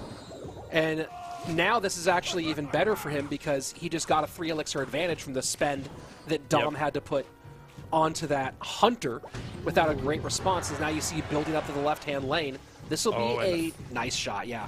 Yeah, the Flying Machine, that's really, really great for Ta. Oh, and you can see actually how perfectly Ta timed that. He activated the ability just before the monk got into the Princess Tower range and let the fisherman push the monk just that extra half tile to make sure it got in and connected. And then the body block there from the monk, exceptional. Great stuff there. Nice Fireball timing, just 1/2 second late. He was able to take that Skeleton King off. That could have been a devastating Royal Giant. Dominic gets away with one there, and now with that elixir, he goes, all right, now it's my turn. Lava Hound in the back. And that Lava Hound in that corner, one reason why a lot of players who play Beatdown favor that corner is the number of players who compete with sound off. Might surprise some of you and might not surprise some of you. But with sound off and you put that Lava Hound in that corner, you might have noticed it was behind the, and you see the Flying Machine in the same spot, behind that timer. If your sound is off, you just might take an extra half second to recognize that it came in, and that's why you see a lot of players, Beatdown players, will play on that side of the board. I love the idea of using anything to your advantage, knowing this game inside and out, and using something like that. It's so cool. Well, that's why what I like to do is find out what cell service carrier my opponent uses and then do denial of service attacks on their servers so that my opponent's phone disconnects. That's my primary methodology. Hasn't worked yet because I don't know computers or hacking or how you would do any of those things, but that's my theory. And being able to do it within 5 minutes while playing could be a whole operation there. Yeah, I'm basically Angelina Jolie's character from the movie Hackers, if you want an outdated reference. Oh, I love it. I love it. I needed it. As soon as you started making a hacking reference, I was hoping that that's where we were going to go. Love that movie. I'm serial killer with a C. 1289 to 2236. With our final minute, Dominic might be in trouble here. I mean, it looks like Ta was ready for it. He's got the Monk, he's got the Hunter, he's got the Fireball, he's got the Phoenix, he's got all the responses he needs. And then you talk about that Royal Giant being able to get dropped down right in front after playing defense. It feels like Ta was finally going, all right, man, you can't just do this Lava Hound thing all day long. RG does get held off by the Tombstone for just a moment. Phoenix, Flying Machine, Lava Hound down, and that Fly Machine's pretty far away this time from the rest of the push. And Dominic just kind of saying, hey, go get that Fly Machine. Oh, the Monk does get down and reflects it. This Fly Machine, but the Fly Machine does stay on the board. 2 on the board now.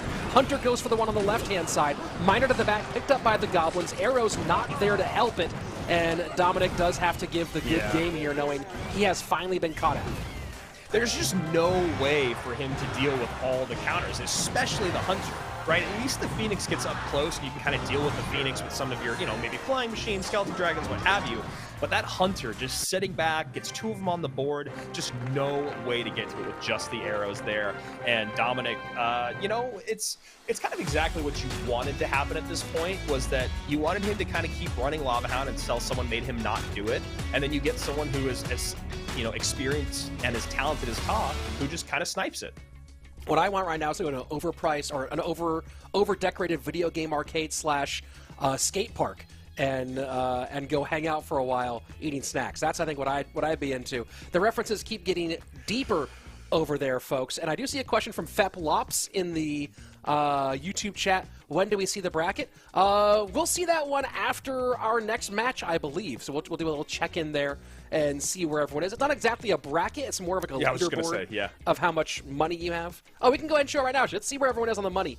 Again, it's not a bracket because we just kind of roll through the matches as you see who's next. We're not trying to go for a champion in that traditional way. We're trying to go for a king of the hill, Andrew.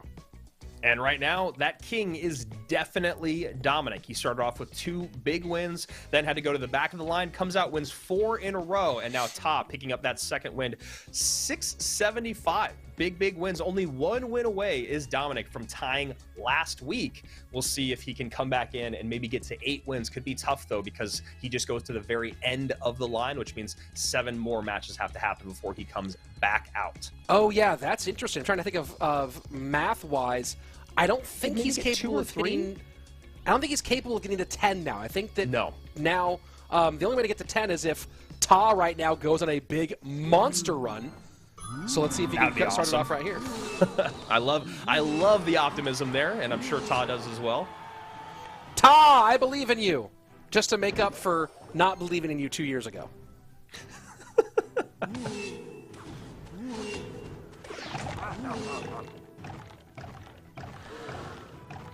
And we just got a little update there from League Operations that Dom can win, get to 1,000, if when he comes back up, he wins out. He will have the opportunity to get 4, but he'd have to win all his remaining matches. Yep, that is exactly correct. He's right there on the cusp, and we'll see if he can do it as this deck shows its head once again here today. It's been quiet since I think maybe our second matchup or whatever it was of the day, the Royal Hogs Mirror deck. We started off today with 2 mirror matches in a row, and then I think our competitors decided maybe that's not the way to go today. Cannon does come back out and pulls to the middle. That Flying Machine staying on, though, and it will connect for a little bit of damage on the right-hand side as one little piggy sneaks on through to the left-hand side, counter push from over. Yeah, we'll see how he wants to deal with this Royal Ghost, but he shouldn't have much for the right-hand side. Trying to get a King Tower activation, but that Fish Boy might be a little late. There's the second one. And that's a big King Tower activation here. Because not only will it help against those Royal Hogs, but now little pressure pushes aren't going to work as well. This is going to be, that's a really nice play there for Ta. I'm so curious to see how this Archer Queen is going to kind of play into this matchup. You know, the arrow is obviously going to be a good way to deal with her when she's low in HP like that. And then mirrored arrows, I think arrows plus mirrored arrows might do it. Actually, no, I don't think it does. So dealing with that Archer Queen as this match goes on is going to be really interesting. This deck was so popular for so long, and then it just kind of vanished. Piggy's in, and Giant Skeleton to defend, and this is his plan. Defend with troops, and then create big, really obnoxious counter pushes. Exactly. If he could get a set of pigs behind this and make his opponent really spend a lot, it'd be great. Or he goes opposite lane and then maybe tries to mirror after that. We'll see. And very well defended here. The delivery going to be an absolute MVP for Over in this one. And somehow that Flying Machine just stays on the board and deals with that AQ a little bit. Nice little interaction there for Ta. Yeah, Flying Machine's going to be annoying for Over. You saw the rhythm there for it. Try to get the delivery on it, and if you can Fire Spirit behind, but now your delivery is not available. You're looking for the cannon plus goblins to deal with the Hogs pushes. That invites arrows. Yeah, exactly, and that's the kind of the sequence that Ta is looking for, right? So just keep creating that uncomfort, or that uncomfortable play with the flying machine, then make your opponent use his best counter for your Hogs, then go in for the win. But as of right now, Ta just cannot seem to deal with these Royal Hogs pushes. There's just no really good way to deal with it. You're going to give up a lot of damage every time, and then hope you can counter push too big to be handled. But so far, that hasn't turned into the case, and this looks like it's going to be the end of the game here, unless Over, who's pretty low on Elixir, ends up falling, and that giant skeleton gets very, very close. Flying Machine gets on tower, but not quite enough. Yeah, Over does a really good job. He takes the damage that he kind of has to in that situation, but he spreads out his troops and uses them perfectly to kind of make those units not get on top of the tower as quickly as they'd like, and takes a little bit less damage there. 1855, the lowest tower there for Over after a very, very controlled matchup. And that's one of those things with that deck. That deck can really, really be tough to play against. If you don't have a good matchup, it'll just overwhelm and overrun you. Over says, ta-ta-ta. And I had to, it was just, it was just slow, it was loaded I did there. overwhelm over too, but then you did the ta-ta-ta, and now I think we both just lost our jobs. Yeah. You know what, it was worth it. It was worth it for that one. It was. And Over, I think that's Over's second win here on the day. We should have like our separate one in the background, but yes, that is correct. It is Over's second win on the day here, and $200, not bad for, or $275 with the qualification, not bad for a few hours of Clash Royale. Yeah, and I think maybe Ta might be able to come in for one more matchup, maybe the last match of the day. Not sure if it's going to be. I think so. That sounds correct. But really the big question mark right now is, will Dominic be able to get to 1,000? Who knows? We got a few more matches to get there along the way. And then Over now, I think, is in our top, I guess, like 3 or so, because we have a handful of competitors that are just at 2 wins. Yeah, it's been a good day, and Dominic is our #1 seed, doing kind of exactly what you expect. I feel like it's been a while since we've seen Lego do much, but that's kind of what happens when you run into Dominic, I guess. Yeah, that can be a little frustrating especially when you get someone who you're like, I knew you were gonna play that, but then you played it and I didn't do the thing that I knew you were gonna do. Grrr! Right, that's an emotional moment, but right now Legolas not up yet. Paolo about to come back on for this one, and in the earlier matches in which we saw Paolo, we saw him against August, where he ran RG Fireball in that one. Previously, he already matched up against Over, a little rematch here, and that was the Mortar Cannon Cart deck up against Expo, and Over opting not to go with Expo this time around.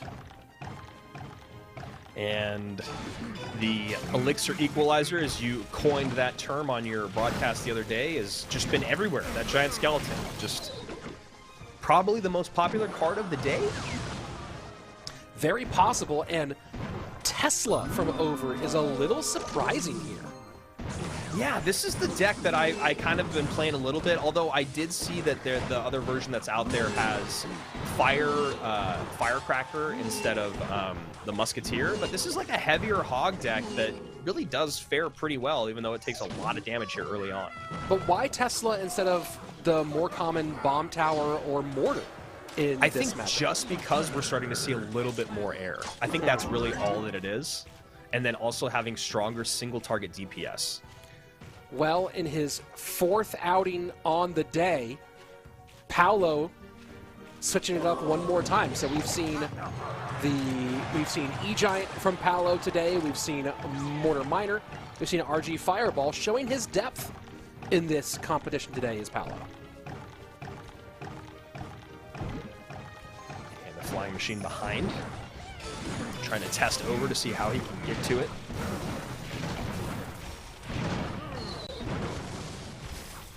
We're assuming Earthquake is the spell here for Over. Yep. And look at that Should push, be. trying to block the Fisherman. And that should do it effectively. Yeah, Guards to that's distract, great. huge. And Musketeer now going to get a couple shots on the Fishboy. Arrows have to come out so the Muskie doesn't get a shot on the tower as well.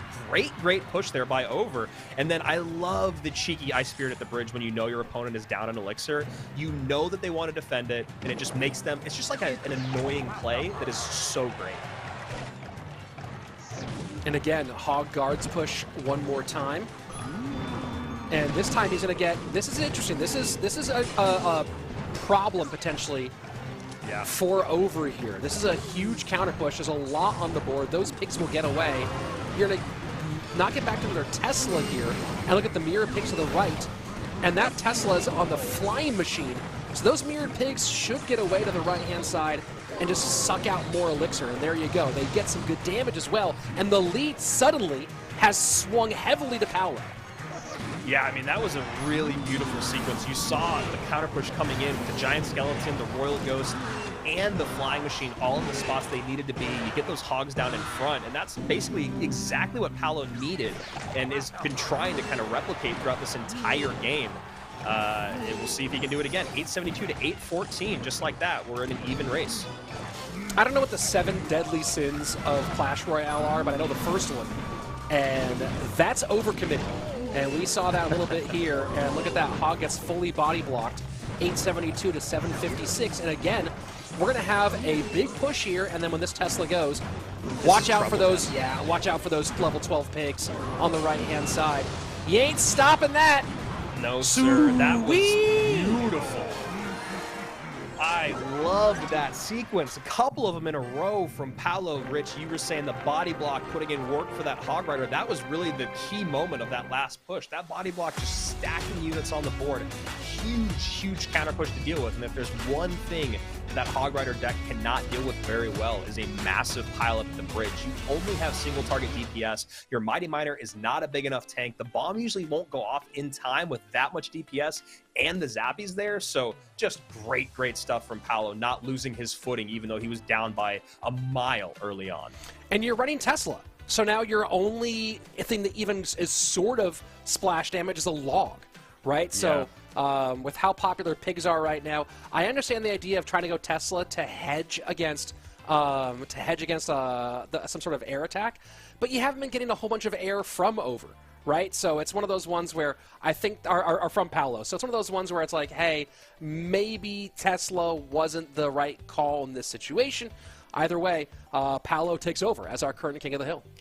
Yeah, I mean, it's easy when we're in the booth to go that it's smarter to go bomb tower, right? But you're 100% correct in the fact that no one's really been playing anything in the air other than Dominic. I mean, we did have one Giant Skeleton balloon deck otherwise, but in that situation, your Tesla's going to do okay, but so is the bomb tower, right? If you have the Musketeer and you have the Ice Spirit, you'll be able to control that deck for the most part. Plus, you have the guards to maybe deal with the Giant Skeleton if that's the deck you're dealing with. I completely agree, man. We have seen Royal Hogs all day long. You're not playing against Dominic. He's the only guy who's been up in the air for the most part. Go to bomb tower, do yourself a favor, or even just go to cannon so you can get that cycle back around faster, maybe get 2 cannons down. But yeah, that was a tough matchup and a tough draw in terms of the Tesla. It's one of those things where it's almost like he looked at the Grand Challenge board and he goes, all right, this is the compilation of this deck, let's play it.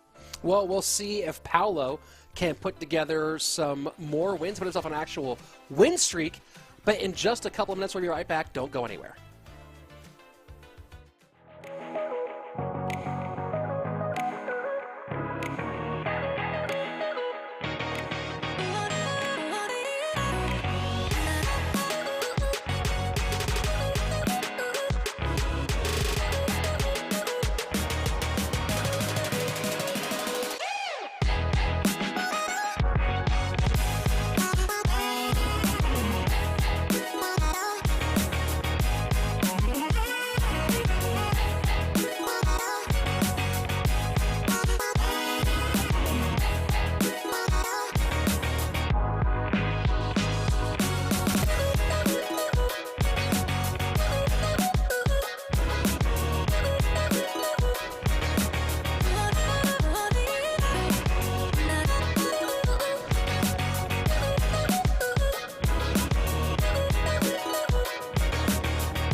And welcome back to Royale Masters King of the Hill edition, our different variation of King of the Hill, Andrew.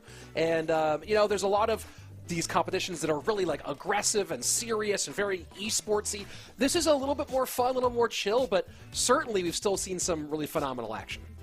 Yeah, it's fun and it's shown. I think it's really great practice, like really, really great practice. If you talk about wanting to be the best in the world, you get great competition here. You never know what deck you're going to see, and it's a gauntlet. It's relentless. Where are we? Well, we're here at Royale Masters King of the Hill edition. If you guys don't know what we're doing, or maybe you're just joining us for our final 8 matches of the day, it's a great 2-day event. This is the second one that we've done. We're on day 2, obviously, giving away money, $100 every single time that you win a game. It's all best of 1. And Rich, we have, I think, 9 matches left, or so. I think it's 8 matches left. So this last match, this match that we're watching right now, whoever loses will be put back into the lineup. But then after that, you lose, you walk away with whatever prize money you have in your pocket. As of right now, it is Dominic who is in the lead with almost $700 and an opportunity to get to 1,000 by the end of the day. But first, we got a handful of matches to get through. Yeah, and we have some people still trying to work their way up on the leaderboard. Let's take a look at the current standings. So far, everyone has one win except for Legolas. So Legolas will have his last opportunity in just a little bit, but right now we're going to Paolo, who would love to take control of second place against August, who, if he wins here, will double his money on this beautiful Wednesday. Well, what's crazy about Lego is he just runs into Sosa and he runs into Dominic, right? Yeah. So he's been having really, really tough competition. We, you know, at the top of the day, we talked about 4 of these competitors are on the leaderboard for CRL in 2023.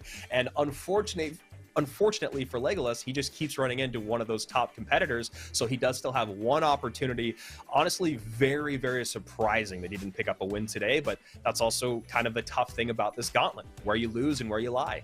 Yes, where you lose, but you said where you lie is maybe the harder thing, because there's some other matchups there that maybe he would have preferred to pick up, and one of those is a guy who's the guy who's right above him is in August, who doesn't have the same level of experience that he has, the same training partners that he's had throughout his Clash Royale career, but who does have the thing he doesn't have right now, and that's a win here on this day as he comes back out against Paolo.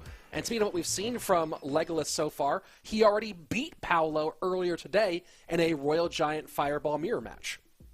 Yeah, I mean, you look at August and like what he's done in his career. Not a lot. We saw him in Clash last year, which is not a league that I'm super familiar with, but it sounds like he had some top 5, top 10 placements there. And then, of course, Royale Masters back in 2021, he had an 8th place finish. So the Argentinian, definitely a newcomer on the scene. And like you said, Rich, maybe a draw that some people are looking for, but we'll find out right now if Paolo can play his way through this. Paolo looking to be kind of separating himself from the pack to get to 3, although not going to be able to catch up with Dom quite yet.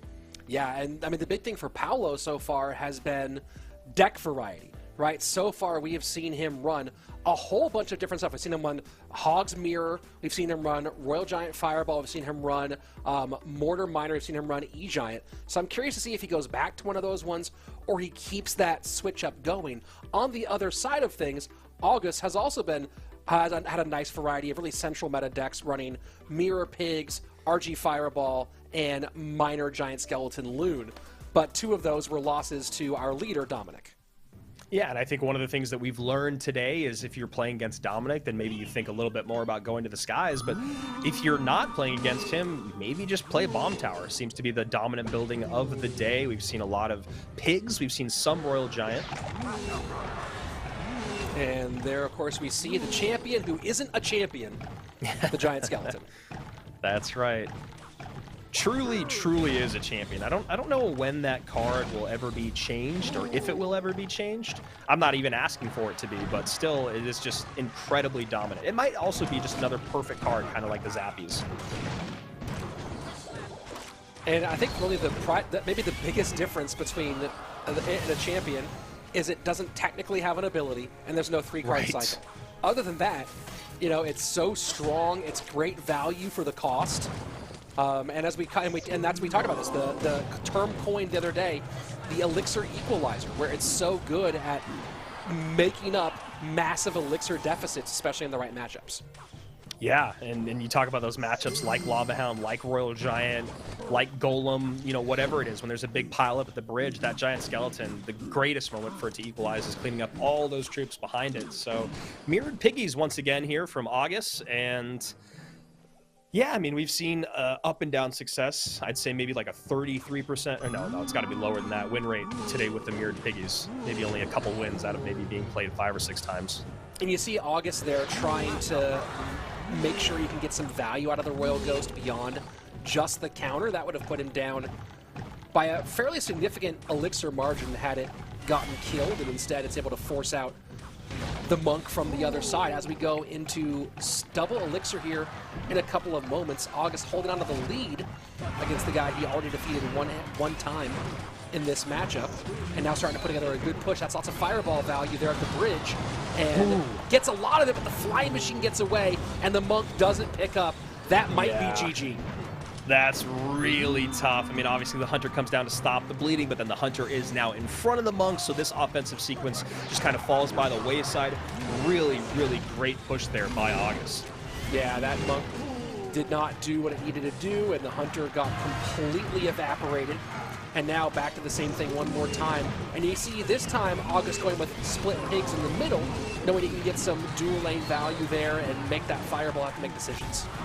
Yeah, now you look at that, the right-hand lane, damage comes in. It's not insignificant enough for Paolo to just ignore, so you see him having to drop that Phoenix in the right-hand lane. And really what all of this means is he just cannot get down his Royal Giant. Now, finally, I think Paolo goes, no matter what happens here, I have to get down my RG. But we'll see. There's the Equalizer walking down the same lane. And Fisherman will go to the Monk instead, and does he activate the ability here? He does, but not in range of the Princess Tower, so all it will do is freeze that level 12 Fish Boy. Fireball goes to the Flying Machine, but Zappy's played here in the middle. Just incredible map control here by August. Just no way to break on through. What does Paolo have? 90 seconds left. Paolo needs to figure out something. I was going to say, now's the moment. You have a Phoenix above with a life to give. You have a Fisherman behind. You got to go in with the RG. And that knockback, very valuable for the Royal Giant. Fireball in. Careful to not activate King Tower. 1840 left-hand lane. And August has to respond to the Hunter, and he does with another Giant Skeleton pickup. And now I'd love to see some pigs real soon here. No fireball in cycle, maybe an opportunity for mirrored pigs. We'll see what August wants to do. No, he decides to just drop the Fish Boy, play some defense. Trying to figure out if he can DPS this down. Fisherman pulls away his Fisherman. That Royal Giant's going to be a problem. Fireball in. RG will get another shot here. No, it doesn't. 10-19 to 7-21. Things very close. 40 seconds left, and August beginning to feel the momentum flood towards his opponent. Yeah, I mean, August just having a hard time figuring out where he needs to place these hogs. The Hunter plus the Log is doing such a good job, and now he has the Fireball for the second set. If he wants, no, he doesn't play the Fireball. Instead, he decides to pile up with units. That way, now he can play the Fireball offensively on top of the Zappies that might come down. This is where this deck usually wins for Paolo. This is typically a good matchup for the RG, and you're going to see he gets the lead, but will that lead be enough? Arrows in, mirrored arrows in. Can anything connect? No, it cannot. August holds on and gets the win. Oh, mirrored arrows. 41 HP, that is brutal. Paolo put together such a great RG push at the end. It almost felt like he let off the gas a little bit because he thought it was in the bag. 2 arrows come down. What a fascinating game. What a fascinating game indeed, and I think one of the big differences here is that Paolo's running the Monk variation rather than running the Skeleton King variation. The Skeleton King variation, that extra splash that you get, makes it so you can defend one of those sets of pigs with the Skeleton King splash damage rather than like fireball and then trying to DPS it down. And you saw him finally figuring it out late that, hey, if I can just, if he overspends, if he goes pigs, mirror pigs, and he overspends, I can DPS it down, I can create a real significant counter push. But wasn't able to DPS it down quite enough because of the lack of splash damage. And there you see the big win the opposite direction. Yeah, we'll talk about looking at that a little bit. Let's look at the last 30 seconds of that game. It was a lot of fun, and this is kind of, I mean, you were saying it on the cast, man. It was like the weight of the match was really, really heavily falling in his opponent's favor, and you can see right there doing exactly what you're talking about. No spell power, nothing. Just pile up at the bridge. That way you have the fireball for this set of zappies right here that are down. There are the zappies. Now no more stun. Fisherman does pull the RG, but it's already too late. Damage comes in. Wait, no. 2 sets of arrows going to be just enough. And the Fisherman's hook is on the tower. I mean, we're talking milliseconds here that he escaped by. 41 HP. Love to see it. Yeah, and we saw that matchup a lot recently in the KSL Cup Finals for the Teams Edition, and really, but it was primarily the Skeleton King variation, which has been more popular because of how popular this Pig's Mirror deck is. So again, you see how different variations pop up for different reasons, and now we have gotten to the point where no one from this point on is coming back out again. So here we are with Legolas with his last opportunity to get his first win on the day. This is it for him. Yeah, I would love to see Lego pick up 1 win, but obviously August want to stop him in his tracks. And I want to go full circle back to what we were talking about earlier. We talked a lot about Mega Draft today. We talked a good amount about Monk and why Monk is one of the least favored champions in Mega Draft. And I think what we just saw in that last matchup, Rich, you kept talking about how Skeleton King instead of Monk. That matchup, the Monk did not really have a place to be at all. It didn't really have a position because the only thing that it could get to reflect was the flying machine. And you could see that August was not allowing that to happen. So the Monk just didn't have a place in that matchup. And that's just like another interesting kind of piece to add to that conversation of, you know, the Monk being so matchup dependent and also skill based. As we hop into the next game here we go. If you lose, you go home with whatever's in your pocket. And Legolas has only got 75 bucks in his from qualifying. Let's hope for him he can add a little bit to that stack. Played Drill in his first game, played RG Fireball in his second game. And now looking like it might be some sort of pig deck, probably Royal Hogs, up against Argus, and there you go. Yeah, maybe this is just the AQ version there. Legolas already small misplay, dropping that delivery just a step early so that the Golden Knight was not in tower range. It didn't really matter, but it's just like one of those things you kind of recognize when someone makes a small misplay. Bomb tower to pick up, Fire Spirit to get rid of the first Goblin Skeletons. Nicely he misses across. the log. Whoa. Well, he was trying, he got stretched thin, right? He was trying to use the log to also knock that those troops over towards the skeletons, and should have just let the skeletons do their job and focus on getting that drill off the board. Yep, that's exactly perfect call there. And yeah, Legolas just a little bit off on his interactions, you know, from that early delivery on the Golden Knight to that missed log. I mean, luckily for him, he's playing a deck that gets a lot of damage, and, you know, he's only down, or he's actually ahead by 51 HP. But again, the big equalizer here in the giant skeleton. The big problem for August, though, is he has no building other than his drill to try to control these pigs in the long run. So he's going to be relying on some DPS and body blocking most of the time. He might see some defensive drills early in this game, but he can't do that for too long if he wants to win this one. Yeah, I mean, I think you're absolutely correct, man. I think use those drills earlier on, the NATOs early on. I think the biggest thing for August is just getting to that double and triple elixir. Then he can really start to control the board. He has so much HP. You know, the AQ is really the only good way for Legolas to DPS stuff down. So I think it's all about map control here if you're August. And here you go. So he's trying to use the E-Wiz and the Royal Ghost to cover, but look at the Archer Queen making this into a two-lane game. And that's trouble now. August now has to worry about the fact that the idea of taking damage in one lane and then getting those pile-up counter pushes were kind of a luxury to have, and now the fact that his opponent can just go opposite means he has to spread himself thin, as you see there. And a cheeky Fire Spirit to force out that Golden Knight, too. Fire Spirit does more damage than a Fireball, right? So you have to respect that when you're suddenly down. You can't take that damage after that Archer Queen doing its work, but look at this. Lot getting away on the right-hand side. That Ghost on tower. That is huge with the dash. Legolas has to spend. He's going to give up a lot of damage here. I love the NATO to pull the AQ to the opposite lane. I love the patience on that Golden Knight dash. Knows that the tower's on the Golden Knight. The Royal Ghost is already going to put in work, so you don't need to pull that dash off early. Wait to see what your opponent's going to do. If they can't do anything, then you get that dash in. Great play there by August. Bridge Queen on the right. Golden Knight will survive. He might dash here just to make it annoying and force the bomb tower early, and it still bounces off the bomb tower and onto that left-hand side. Legolas in so much trouble. Archer Queen comes high to control the giant skeleton, but damage done. August in the lead with under 90 seconds left. And you can see August just leaking elixir there, trying to figure out what he wants to do next. I will say that was a brilliant Archer Queen ability by Legolas, just enough to get the Skeleton King off board, or excuse me, the Giant Skeleton off board, and then the Magic Archer when it looked like the AQ might just have to be a tank and then die.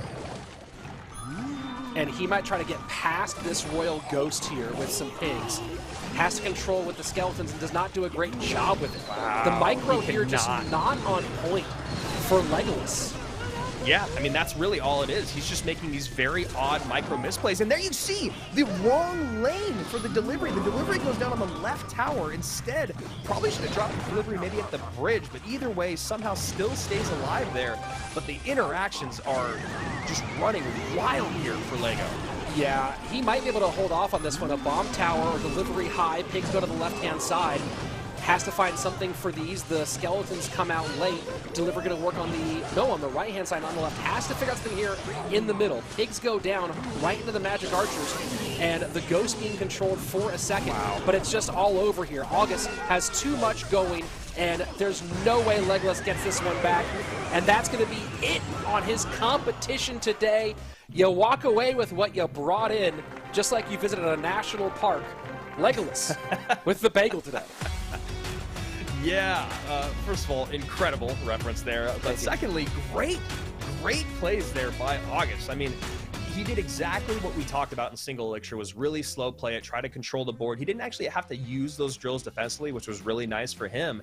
And then it was just like a slow downhill burn. I mean, by the end of that game, it felt like there was just no way for Legolas to do anything. For the whole last minute plus, it was just defending, back foot, and then finally you get overwhelmed. Yeah, and we're seeing, I just want to call out that we're seeing from players up and down the board really excellent deck variants, except for our leader Dominic, who's been going to the same stuff right over again and getting wins with it. But Legolas now, August now, with his fourth or fifth different deck that he played Mirror Pigs, he played RG Fireball, he played Minor Loon, so he played Mirror Pigs twice, but then now Drill. So some decent variants here overall from August. Yeah, and he's playing the decks well. I mean, that's the other thing is, we've had other players today that have played a lot of different decks but haven't been very successful with them, and now August kind of coming back into it. August, when we talked about him at the top of the day, someone who we do not know very well other than just like we said, he's got a couple Q-Lash appearances, and he's got a 800 place finish on ladder, almost 900, an 8.1K personal best. But today, in competition, looking pretty dang good. Looking very, very dang good today, and I don't know if we can get the leaderboard up here, if it has been updated, but if we get the leaderboard here in a couple of moments, we'll see that August, I believe, has pulled himself up, if not into third, into second place on this performance. So I don't know if we'll be able to get that. Yes, look at this. Here we go. And boom, August there now, with that third win, has put himself firmly into second place. So you look at the guys behind him, Sosa, Ta, both certainly capable of coming back and overcoming that deficit. But August right now in a pretty nice spot with that 375. And exactly what you just said, Legolas walks away with $0 on today, gets 75 from yesterday. And just to remind you guys at home, every match from here on out, the next 5, every match will be an elimination matchup. You lose, you go home, you win, you take $100 and you stay alive for just one moment longer. August in second place. Sosa, though, the person that's right behind him, could even things up and take, I guess really right now, it's about, will Dominic get 1,000, and then who will end up in second place? Those are the two big questions here in our Royale Masters King of the Hill edition. 5 more matches coming your way, and remember, Join the Discord, join the Twitter. You see it right below Rich there. You can see there's all these ways. There's YouTube, there's Twitter, there's Instagram, and there's Discord. You could join all of them, and then you could be in this competition, and we could be calling your matches and making 90s movies references. Yeah, I mean, I'll go deeper. Let's go, I mean, make my day. You know, we'll go further back in there. Frankly, my dear, you know, I'll just keep on taking it further. We'll go farther. Let my people... No, we don't need to go that far back. That's like the 50s. Anyone throw a rocket into the moon's eye recently? No one's playing rocket anymore, you know what I mean? Quick note here on Sosa, who's coming up next. Sosa has played Phoenix in every single game that we've seen so far. Now, I know that the Lightning decks are not very popular right now, but it does feel like, with what Sosa's been playing, potentially it's worth looking at something that does play Lightning. And Mortar back out. Mortar was kind of popular at the top of our day, and then it just kind of fell by the wayside. This Monk should get a couple reflection shots in on the Mortar and the tower. I don't know why. It's the Monk reflection on Mortar is probably the funniest one to me. I know. It just looks silly. You're right. It looks like a weird bouncing ball. King Tower activation for August. Nice. Very nicely done. Yeah, that's what you got to do. You guys, watch it back. That's how you activate King Tower with Fisherman against Miner. And now just setting up with the RG push to the left-hand lane. We'll be running RG Fireball here. And that Hunter just gets eaten alive. This is trouble. RG is tanking. He would have liked to get the bird in front of that if possible. Yeah. But either way, Mighty Miner comes out, and Phoenix will take a long flight back up, a full migration here. And a really nice ability there by Sosa. I mean, that actually, because of the targeting there, ended up being a really good exchange for Sosa, which could have been horrible had the RG not been tanking. That bird really needed to get in front. Sets up Monk to the left-hand side.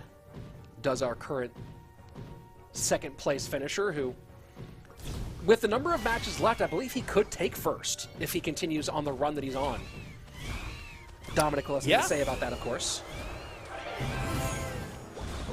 And another RG comes in here for August, right into a Hunter.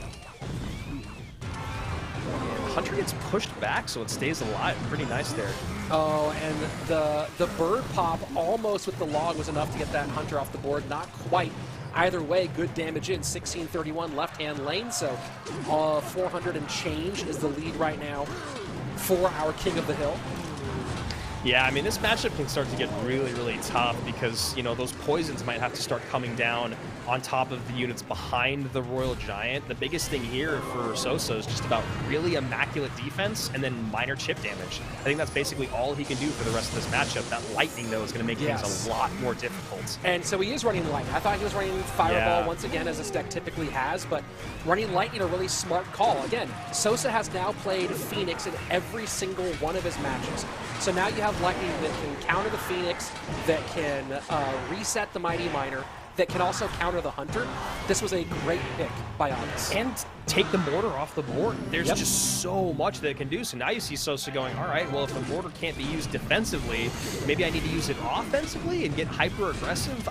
I've been in this spot many times before against this deck specifically, and it's not a good spot to be in. I mean, really, again, it's about minor poison damage and immaculate, perfect defenses.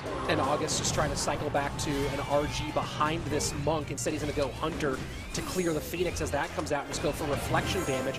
Now the RG gets behind the Monk once the Phoenix is dead, and we'll see if he can do anything more with that. Lightning not available, but the Fish Boy pulls the Mighty Miner, which is absolutely huge. Hunter in there trying to DPS the RG down, and this is all fine. You defend, but look at how far you end up behind an Elixir, and August doubles down. And then now you get the Mortar down defensively, and then you get the Lightning in, ideally, if you are August, and there it is. I mean, I've been here so many times. It's so tough, and that shot is devastating. And he didn't even get the Hunter either. That's the even crazier part about Hunter. Does not do anything on the offensive side of the board. Poison trying to work on the Fisherman. Now Log plus Monk. Have you lost a game yet because of a Monk? Logs because of the Monk ability there. Have I lost it? Yeah, I don't know. Maybe? I've definitely, I told you that, I'll tell everyone on chat now, I've lost my game for Ultimate Champion 3 times last night. I'm going to get it, I'm not worried about it, but I lost the game, and one of them was because Definitely one of them was because I reflected, I think, a bar barrel into a monk.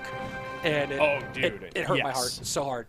Bar barrels are actually maybe one of the worst things to get reflected by the monk. I mean, logs are really tough when they have like goblins behind the monk, but the bar barrel coming back in, getting tanked for by the monk and immediately being on your tower is incredibly frustrating. And that was exactly what you expect to happen. That matchup is really, really tough, especially with that hunter up high to help deal with the Royal Giants on both ends, right? You got the hunter to deal with the RG, but then you have the hunter on the RG side to help deal with the pileup at the bridge, the lightning to clean up the Phoenix, and the mortar like you were talking about, man. Just a tough spot to be in. I love to see one of the best in the world play that matchup and win with mortar so I could maybe learn what I need to do better. Well, we know some of them, so why don't you let's call them up and see if we can arrange that match to happen. Can you play this so you teach me, please? Yeah, you don't have anything better to do with your time, right? Yeah, no, you're not trying to win a world championship or anything, are you?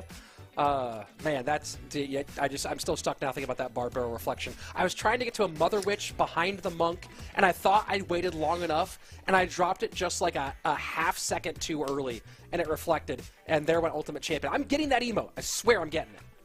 I do think when you talk about the monk and its ability, is still one of the coolest in the game. I love that interaction. It's fascinating how impactful and how powerful it can be. And then you see all the like the King Tower activation stuff that's happened now. It's really, really cool. Although Monk today been a little up and down in general. It seems like it's kind of fallen out of favor in the meta. It was kind of just like the champion at the highest level, maybe like, what was it, 2 months ago, Rich? It felt like it was everywhere. And then it kind of changed up a little bit to Golden Knight, Mighty Miner, and now... it's funny. The champions have been in the game for so long. We haven't actually had a conversation, I feel like, about do all the champions feel like they are where they're supposed to be? Well, it depends on who you ask, right? If you ask Air Surfer, he wants all the champions nerfed into oblivion. Right. Wants them to be completely useless. If you ask someone who's leveled up their champion to max, they want their champions to be as powerful as possible. I think right now AQ is a bit underwhelming, and part of that is because of Monk being so popular. Golden Knight is less reliable, but Golden Knight is certainly super valuable in the few decks that it needs to be used in still, including the Royal Giant, not the Royal Giant, the E-Giant deck. But the Mighty Miner and the Skeleton King, those two really seem to be the top of our champion list at the moment.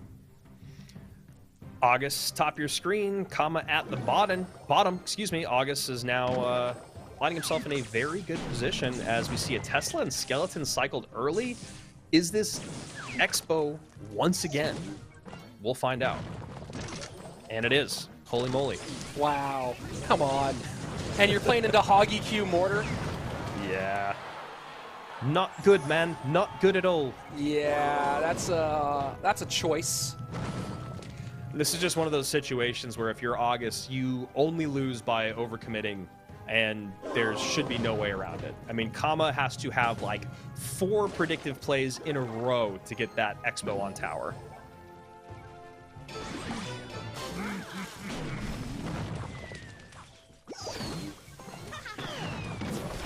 And Tesla up high. Firecracker there to try to save, but... A nice job controlling that Valk with cheap spells, and that log comes through and makes that Firecracker a non-factor with a mortar shot coming in. All good for August. I guess the best thing here for Kamagod is maybe you can find something annoying with the Firecracker, but like this is an Expo deck. You're not going to get a Firecracker behind your units pushing down the lane and then the splash damage on the Princess Tower, so I think it's nice that he has Firecracker in terms of the spell value of his opponent. I just don't know what value she's actually going to bring. And Valken to the guards. Musketeer and nice little protection there, although the Firecracker chip for the Muskie behind will be nice. And Musketeer's hard for August to get to here, right? There's like, there's no spell that can break through to that back level. That's a lot spent. He's only got 2 elixir after that comes down, and this is what I'm talking about. Why extend yourself that far in single elixir when you have... Oh, man. I'm getting upset, Rich. Yeah, I feel you. There's no reason to go as hard as he did on that push. Even just the mortar plus the Mighty Miner, you didn't even need to do that. You don't need to do. You have so little you need to do in this matchup, it feels like. August maybe just doing a little too much. I think I think not give up Expo connections is 95% of what you have to do here. And yeah, and you have every card in your deck is a good distraction for that Expo. Hog in. Wow, I'm blown away, dude. This is game. That's game. Wow. Wow. I mean, maybe I'm missing something, but I don't think I am.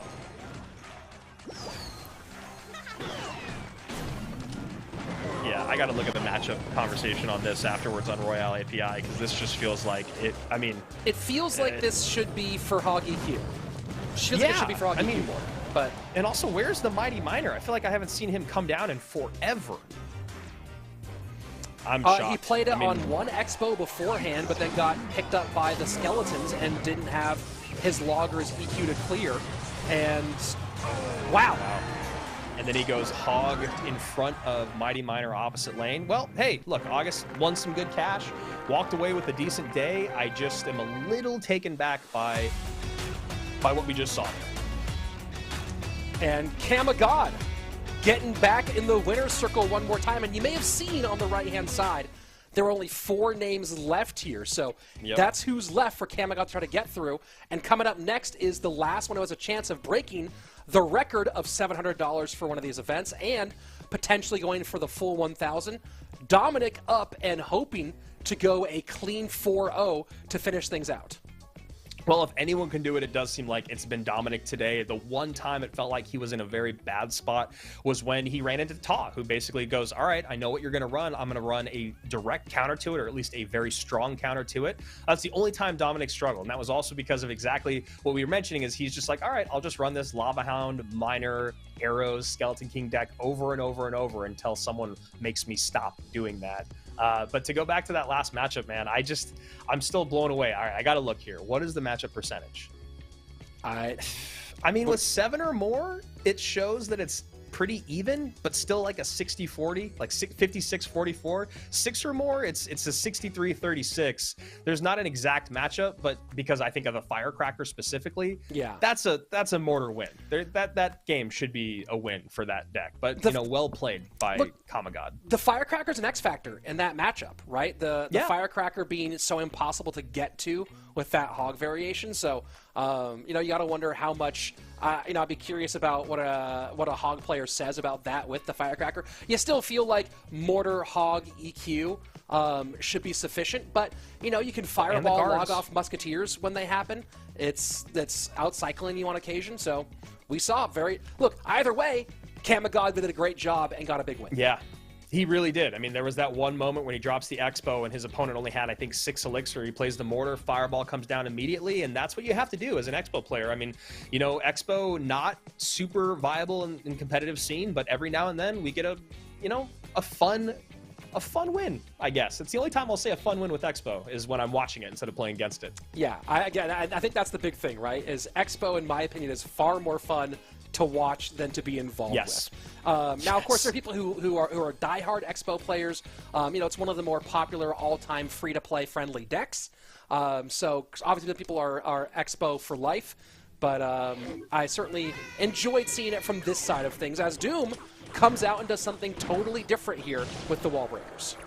Yeah, and that Musketeer not getting that shot in on time. I think maybe one tile too high or maybe just a half step late. And Wall Breakers do connect. That's an interestingly aggressive push. I don't hate it.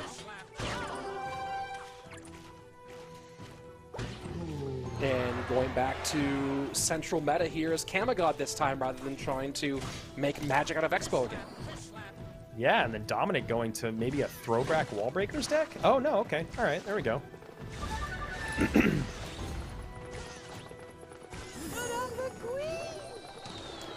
And do keep in mind that Doom is on the top of your screen, Kama on the bottom, not quite going in line with the left-hand side, but Kama is his hill, and he is king, and he is doing big damage with the Rage behind the 6-man. Yeah, I mean, he's got the 6-man coming out. He rages up the left-hand side, and Wark is put in 1589 to 2549. A huge, huge play there for Kamagod with the 6-man, Rich. Wow. And out to an early lead, and look at this. I mean, we're expecting that Mega Knight is going to be that last card in this very popular deck, and here it goes right in front of the Prince. The 6-man is good against a lot of things here, including the Mega Knight, as long as you avoid the leap, right? And you see there, leap out, arrows trying to make room for this Prince, and kaboom, gets right through, but good damage opposite direction. Lead will go, I believe, after all of this, to Kamagod in the end, and it does. It's just so crazy that you can just drop a Mega Knight with a Prince behind it, and it just does so much. It is such a tough push to stop, and I love this. The late play on the wall breakers, good reaction there with the rage plus the arrows to deal with that send. Yeah, but this is where this deck starts having problems. Dominic has given up a lot more damage than you want to early in this matchup, but at this point, he's still very likely to go ahead and get that left-hand tower. I don't know what he has here for the right-hand side. Archer Queen out very, very late. That should be a connection. And the wow. Yeah, the Prince is in front of the MK, so the MK now completely soaked up by the 6-man. And Dominic having trouble breaking through with only 15 seconds remaining. Arrows won't be enough, so he does have enough time to try to get one more big push in. But this is kind of his last-ditch effort, and I actually love this play. That is a great play. You talk about making the arrows be enough, that's how you do it. Rage comes in, arrows come down, and Kamagod in just one split second there at the end takes the win. And there you go. Dominic will not tie or break our record. Walks away with 6 wins, 6 well-won wins. Yeah. But, man, very nicely done here by Kamagod. You talked about it. That play with the monk to get the reflection and put the arrows in damage range, very nicely done. Yeah, it's just one of those things where, you know, if you don't play with the monk enough, it's one of those moments that you might not think about. It's basically, you just need small chip spell damage, right? And that's the best way to do it. I love the wherewithal to do that, the heads up play. And he also plays it right into the AQ, knowing that, like, the AQ is invisible, so the monk can maybe cross the bridge and take out the AQ and get the splash damage on the tower. So just really, really nice stuff there. I don't think Dominic was ready for it. No, certainly not ready for it. I think that when he got that first big breakthrough, he saw him double down and then triple down with the Bandit there at the end. He didn't have the elixir advantage for the Bandit. I know that deck's about pressuring, but that deck's about pressuring as we get later into game. And that 3 elixir just, again, he threw it down. He threw it down the pipe. There was plenty for the response. If he holds back on that, maybe we have a different story in the long run. Yeah, and it is crazy to see how much Dominic really did get out of that first, wow, I just blanked there, MK plus Prince push. Yes. It was really, really substantial, but the only thing was that his opponent went opposite lane, was able to kind of even things up. So really well done there by Kamagod, who, you know, today was someone that was a relative newcomer. He's taken out some big names along the way and now finds himself right up in our top 3. Well, and you talk about deck variance. It doesn't, I mean, we've seen him now play come out here with Expo with the Firecracker, which is hilarious. That Expo deck was very interesting.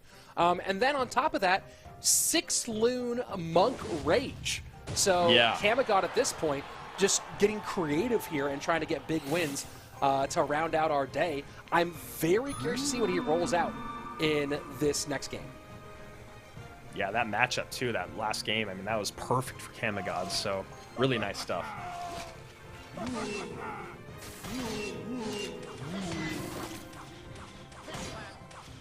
And it seems like we're in that place again, Rich, that we get to every now and then, where it seems like every several months there's just a moment where all you see is Royal Giant.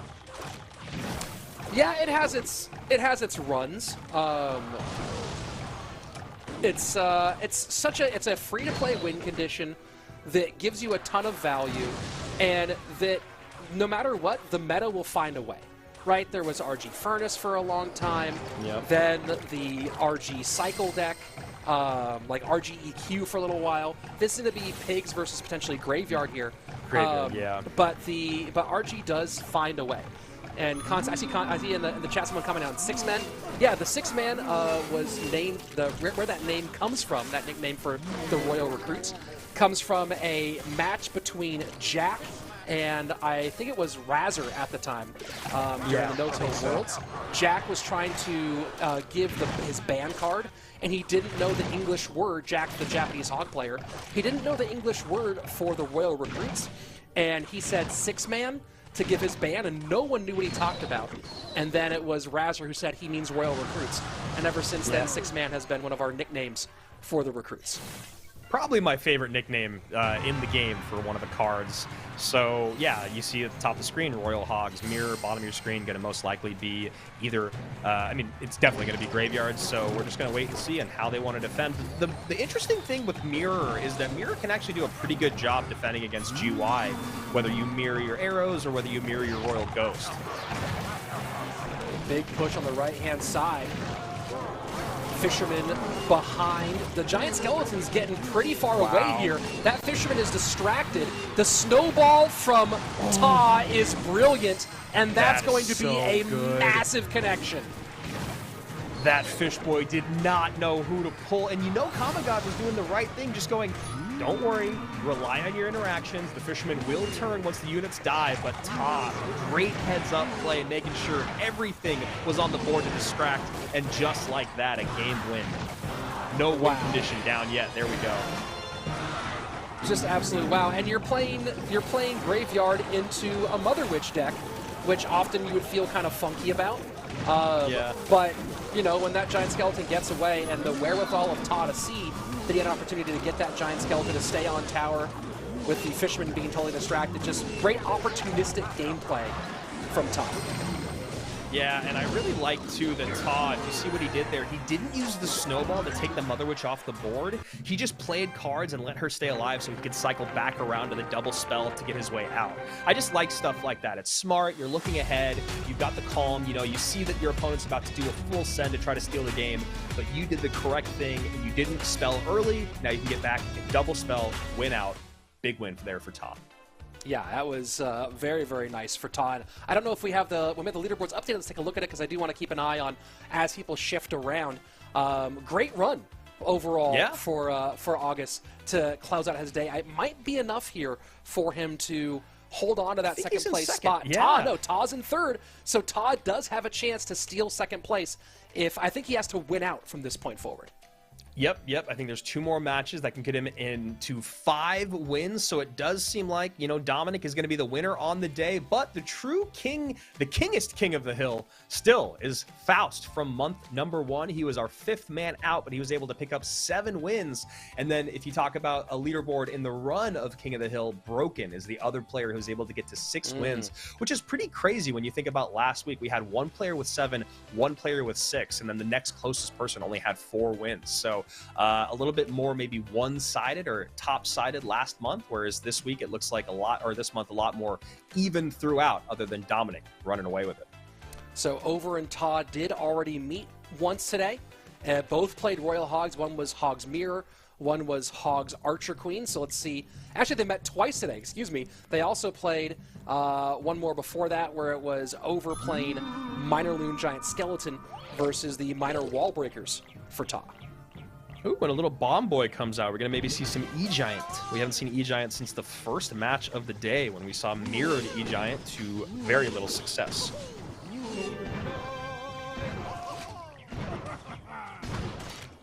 And that's definitely feeling that way. Yeah, there you go. Pigs into it, Bomber out of cycle. Nice call here for Ta to try to take advantage of the primary splash damage. This should be NATO to King Tower here. Decides to pull it off there at the end. So nice King Tower activation for Over.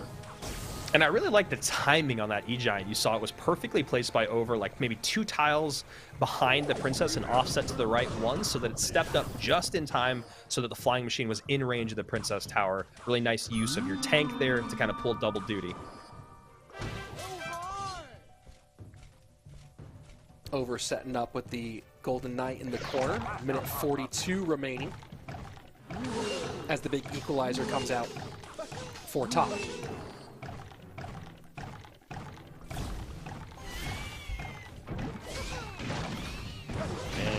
little bit of a slow play here, which makes sense. You know, you got one side of it with Royal Hogs where you don't want to be sending in 5 Elixir that do nothing, and then the other side of it with the E-Giant where probably just going to wait till you get into double before you do anything too crazy. Although that would be a nice moment for an E-Giant right into all of that. Not enough Elixir in hand, though.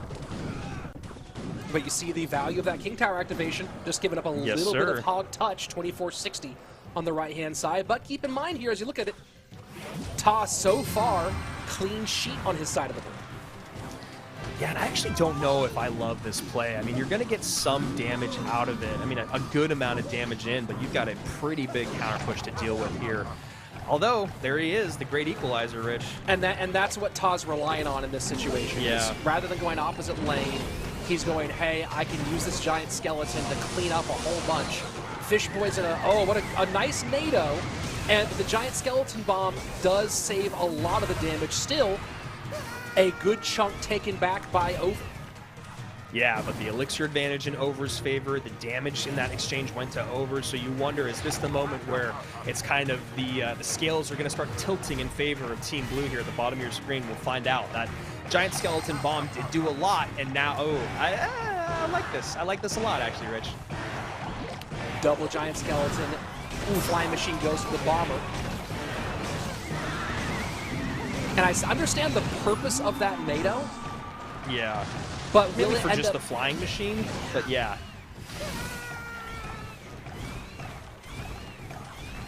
Will it end up paying off in the long run? And Todd's just going to clog this lane. He's going to clog. He knows that the zappies are really hard for Over to contend with. You see the barbell getting around behind Giant Skeleton to protect them a little bit. Bomber can't get there. Arrows clear. And now Over's trying to switch lanes, find some way to get a bit of purchase on this board. Yeah, that Fisherman, though, just makes things so tough. Nice NATO in there, and now maybe a Golden Knight dash. That Royal Ghost, I think, is close enough. Yeah, that's a great play there by Over, and Ta is in a lot of trouble, Rich. That is a very healthy E-Giant. And the amount of damage delivered there, 1433, wow. And suddenly you have dual lane pressure available for Over as we hit triple Elixir, so you might see him go E-Giant one lane, E-Giant other lane. And the high E-Giant here not getting the cannon involved in this defense. Yeah, I like the idea there because he's trying to get it away from the giant skeleton up front. But yeah, it would have been nicer maybe to just hold for a step longer, then get the cannon involved. And now he misses this giant skeleton. That's a level 12 giant skeleton, ladies and gentlemen, on that tower. That's a healthy level 12 giant skeleton doing a ton of damage. Bob is going to take the lead over for Ta. 30 seconds left. Golden Knight on the right-hand side will not get a useful dash.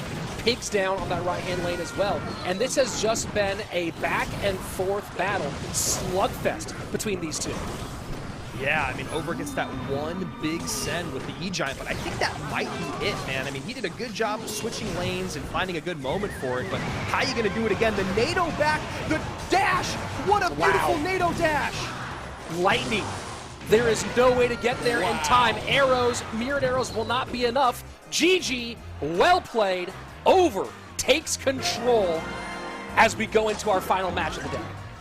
Man, those two hits were so perfect. I mean, the precision, the timing, everything, the NATOs, absolutely perfect from Over. I mean, that's one of the hardest things, I think, if you're a new player to E-Giant, is you're going to be down for so long in certain matchups. It's going to feel like there's no way to break through. We saw Mohamed Light do it last month. Sometimes that late lane change with the E-Giant is exactly what you need to do.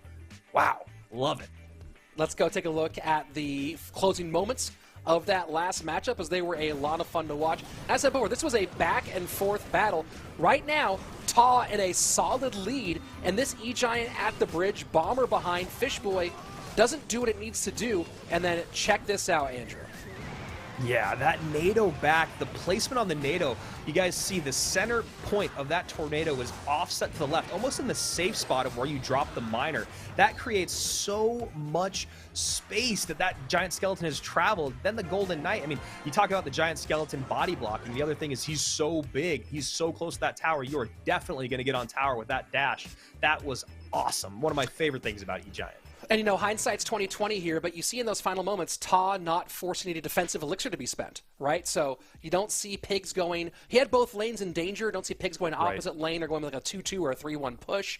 The Fisherman could come out a lot later to deal with that E-Giant than it had to come out. It came out fairly early to pull the E-Giant. So a lot of things... Again, we talk about what separates really good players, and Ta is a very good player. Ta's a guy who has been way up there in the rankings and is this year as well. But you talk about the really good players from the great players. It's how much does your decision-making hold up as the pressure rises? And the decision-making, those last 20 seconds of decision-making are the difference for so many matchups, and we saw some of that right there. Yeah, I mean, there's been numerous times when I've watched the best players in the world, Morton, Sam, Mo, Lucas, where they send, and I'll just use Hog Rider as an example because it's one of my favorites, is they're defending like crazy in triple elixir, and they'll send one Hog Rider off naked in the other lane, and I'm always like, really? You have the elixir to do that right now? Is that really the best play? And it is, for exactly what you're talking about. You've got to be able to defend, but you have to still create enough pressure to where when you're playing against a beat-down deck, you're not just running into that wall over and over and over again, and that's exactly what we saw. So yeah, I think it's a tough, like, tight wire to walk of knowing, oh, if I do a full Royal Hog send, maybe they just take my tower with the E-Giant. But Rich, you got to change things up if it's not working. And here we go, final match of the day. Last time these two faced, it was Paolo who took the win, running Mirrored Pigs over the Hog Tesla deck of Over. We'll see if Over has made some corrections here.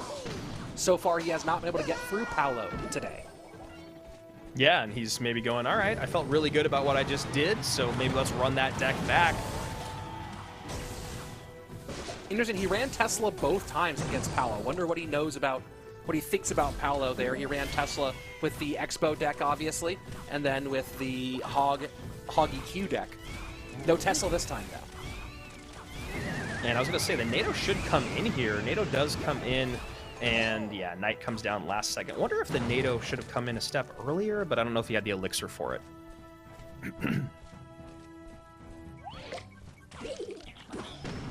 Passing the midway point of regulation time. Some chip both directions so far. 28-32 on Over's top right tower.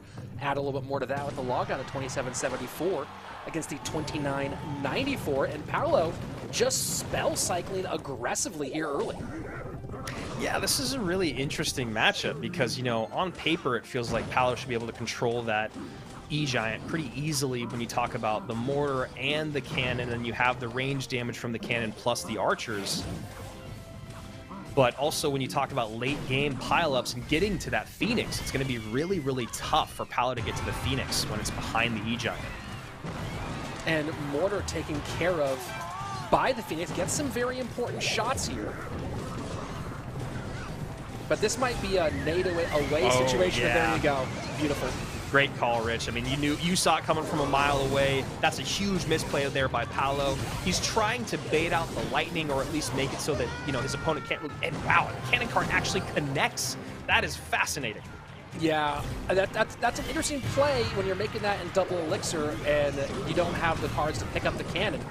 And now Pig's in, so Paolo decides, hey, you're going to give me dual lane pressure. I'll put pressure to you in the opposite lane. Let's go. And that's perfect for Paolo because now he can start to split hogs or go all hogs in the left-hand lane away from that E-Giant. And now maybe he'll kind of do what we just saw Ta make the mistake of not doing, which is just keeping up that pressure in the opposite lane. He's got to, his opponent will have to at least play two cards, whether it's the bomber and the cannon, the NATO and the bar barrel, what have you. And Phoenix comes out to try to work on the opposing Phoenix. And Paolo really wanted that barb to drop so he could get some Princess Tower damage on Over's Phoenix. Minute 45 left, and Paolo going into the E-Giant lane. Yeah, I mean, that's one of those plays where I'd have to talk to someone who's better at this game than me, because I don't really understand that play. I don't really understand why you go into the E-Giant, because you see that your opponent then has the luxury of going, all right, well then I'm going to just play everything that is in cycle behind my E-Giant and defend. I get that it's the lower tower, I don't know. Pigs just a little early there as the Phoenix bomb does pop and will help just a tad. 826, though, in a lot of danger is over his right-hand tower, as we are almost at triple elixir. Bomber pressuring on the left-hand side, this time NATOing the cannon into the E-Giant, since it was played to the outside as opposed to that dangerous inside spot. And once again, the mortar connects. Wow. Over has not done a good job of controlling the mortars. Insane, dude. Those hogs are coming in. He plays an E-Giant at the bridge, and I feel like there's no way. The bomber does put in work. I would have loved to see on that last set when the cannon cart was off set to the right of the Princess Tower to just lightning the cannon cart, because then the E-Giant would have worked towards the cannon cart, I believe, instead of going to the mortar. Who knows? But that's at least what I would have maybe done to try to turn this game around. And a missed Golden Knight NATO to finish things off. Paolo finishes us with a great, smart win, really measured and taking great advantage of the opportunities that his opponent gave him. Yeah, it felt like, you know, the matchup was definitely in Paolo's favor, but I do think that there was a lot of missed opportunities left on the field, therefore over. You know, I don't know if I could have played through that matchup. It's definitely tough when you have all that control and the ranged damage to get on top of that E-Giant, but I do think there was just a couple of moments there with the E-Giant plays. And, you know, I don't know. It just felt like that he didn't sequence his offense the way that he needed to ever. And maybe that's just a credit to his opponent. Maybe. You know, we didn't see the Lightning get involved a whole bunch. I'm assuming the Lightning was the last card there. Yeah. But, you know, you walk away with a pretty good bag from the day. And anytime you play Clash Royale and walk away with money, I think that's a day well spent. And we'll go ahead and take a look at what he did finish with over, alongside Ta, Kamagod, and Paolo, all with 3 wins, walking in with 375 from this competition. Sosa at 275, Legolas with his qualifying money. But at the top, you have the newcomer, August, with a really nice 4-win performance, and Dominic, almost able to tie our record, but still 675. That's a great, great day here at the King of the Hill for Royale Masters.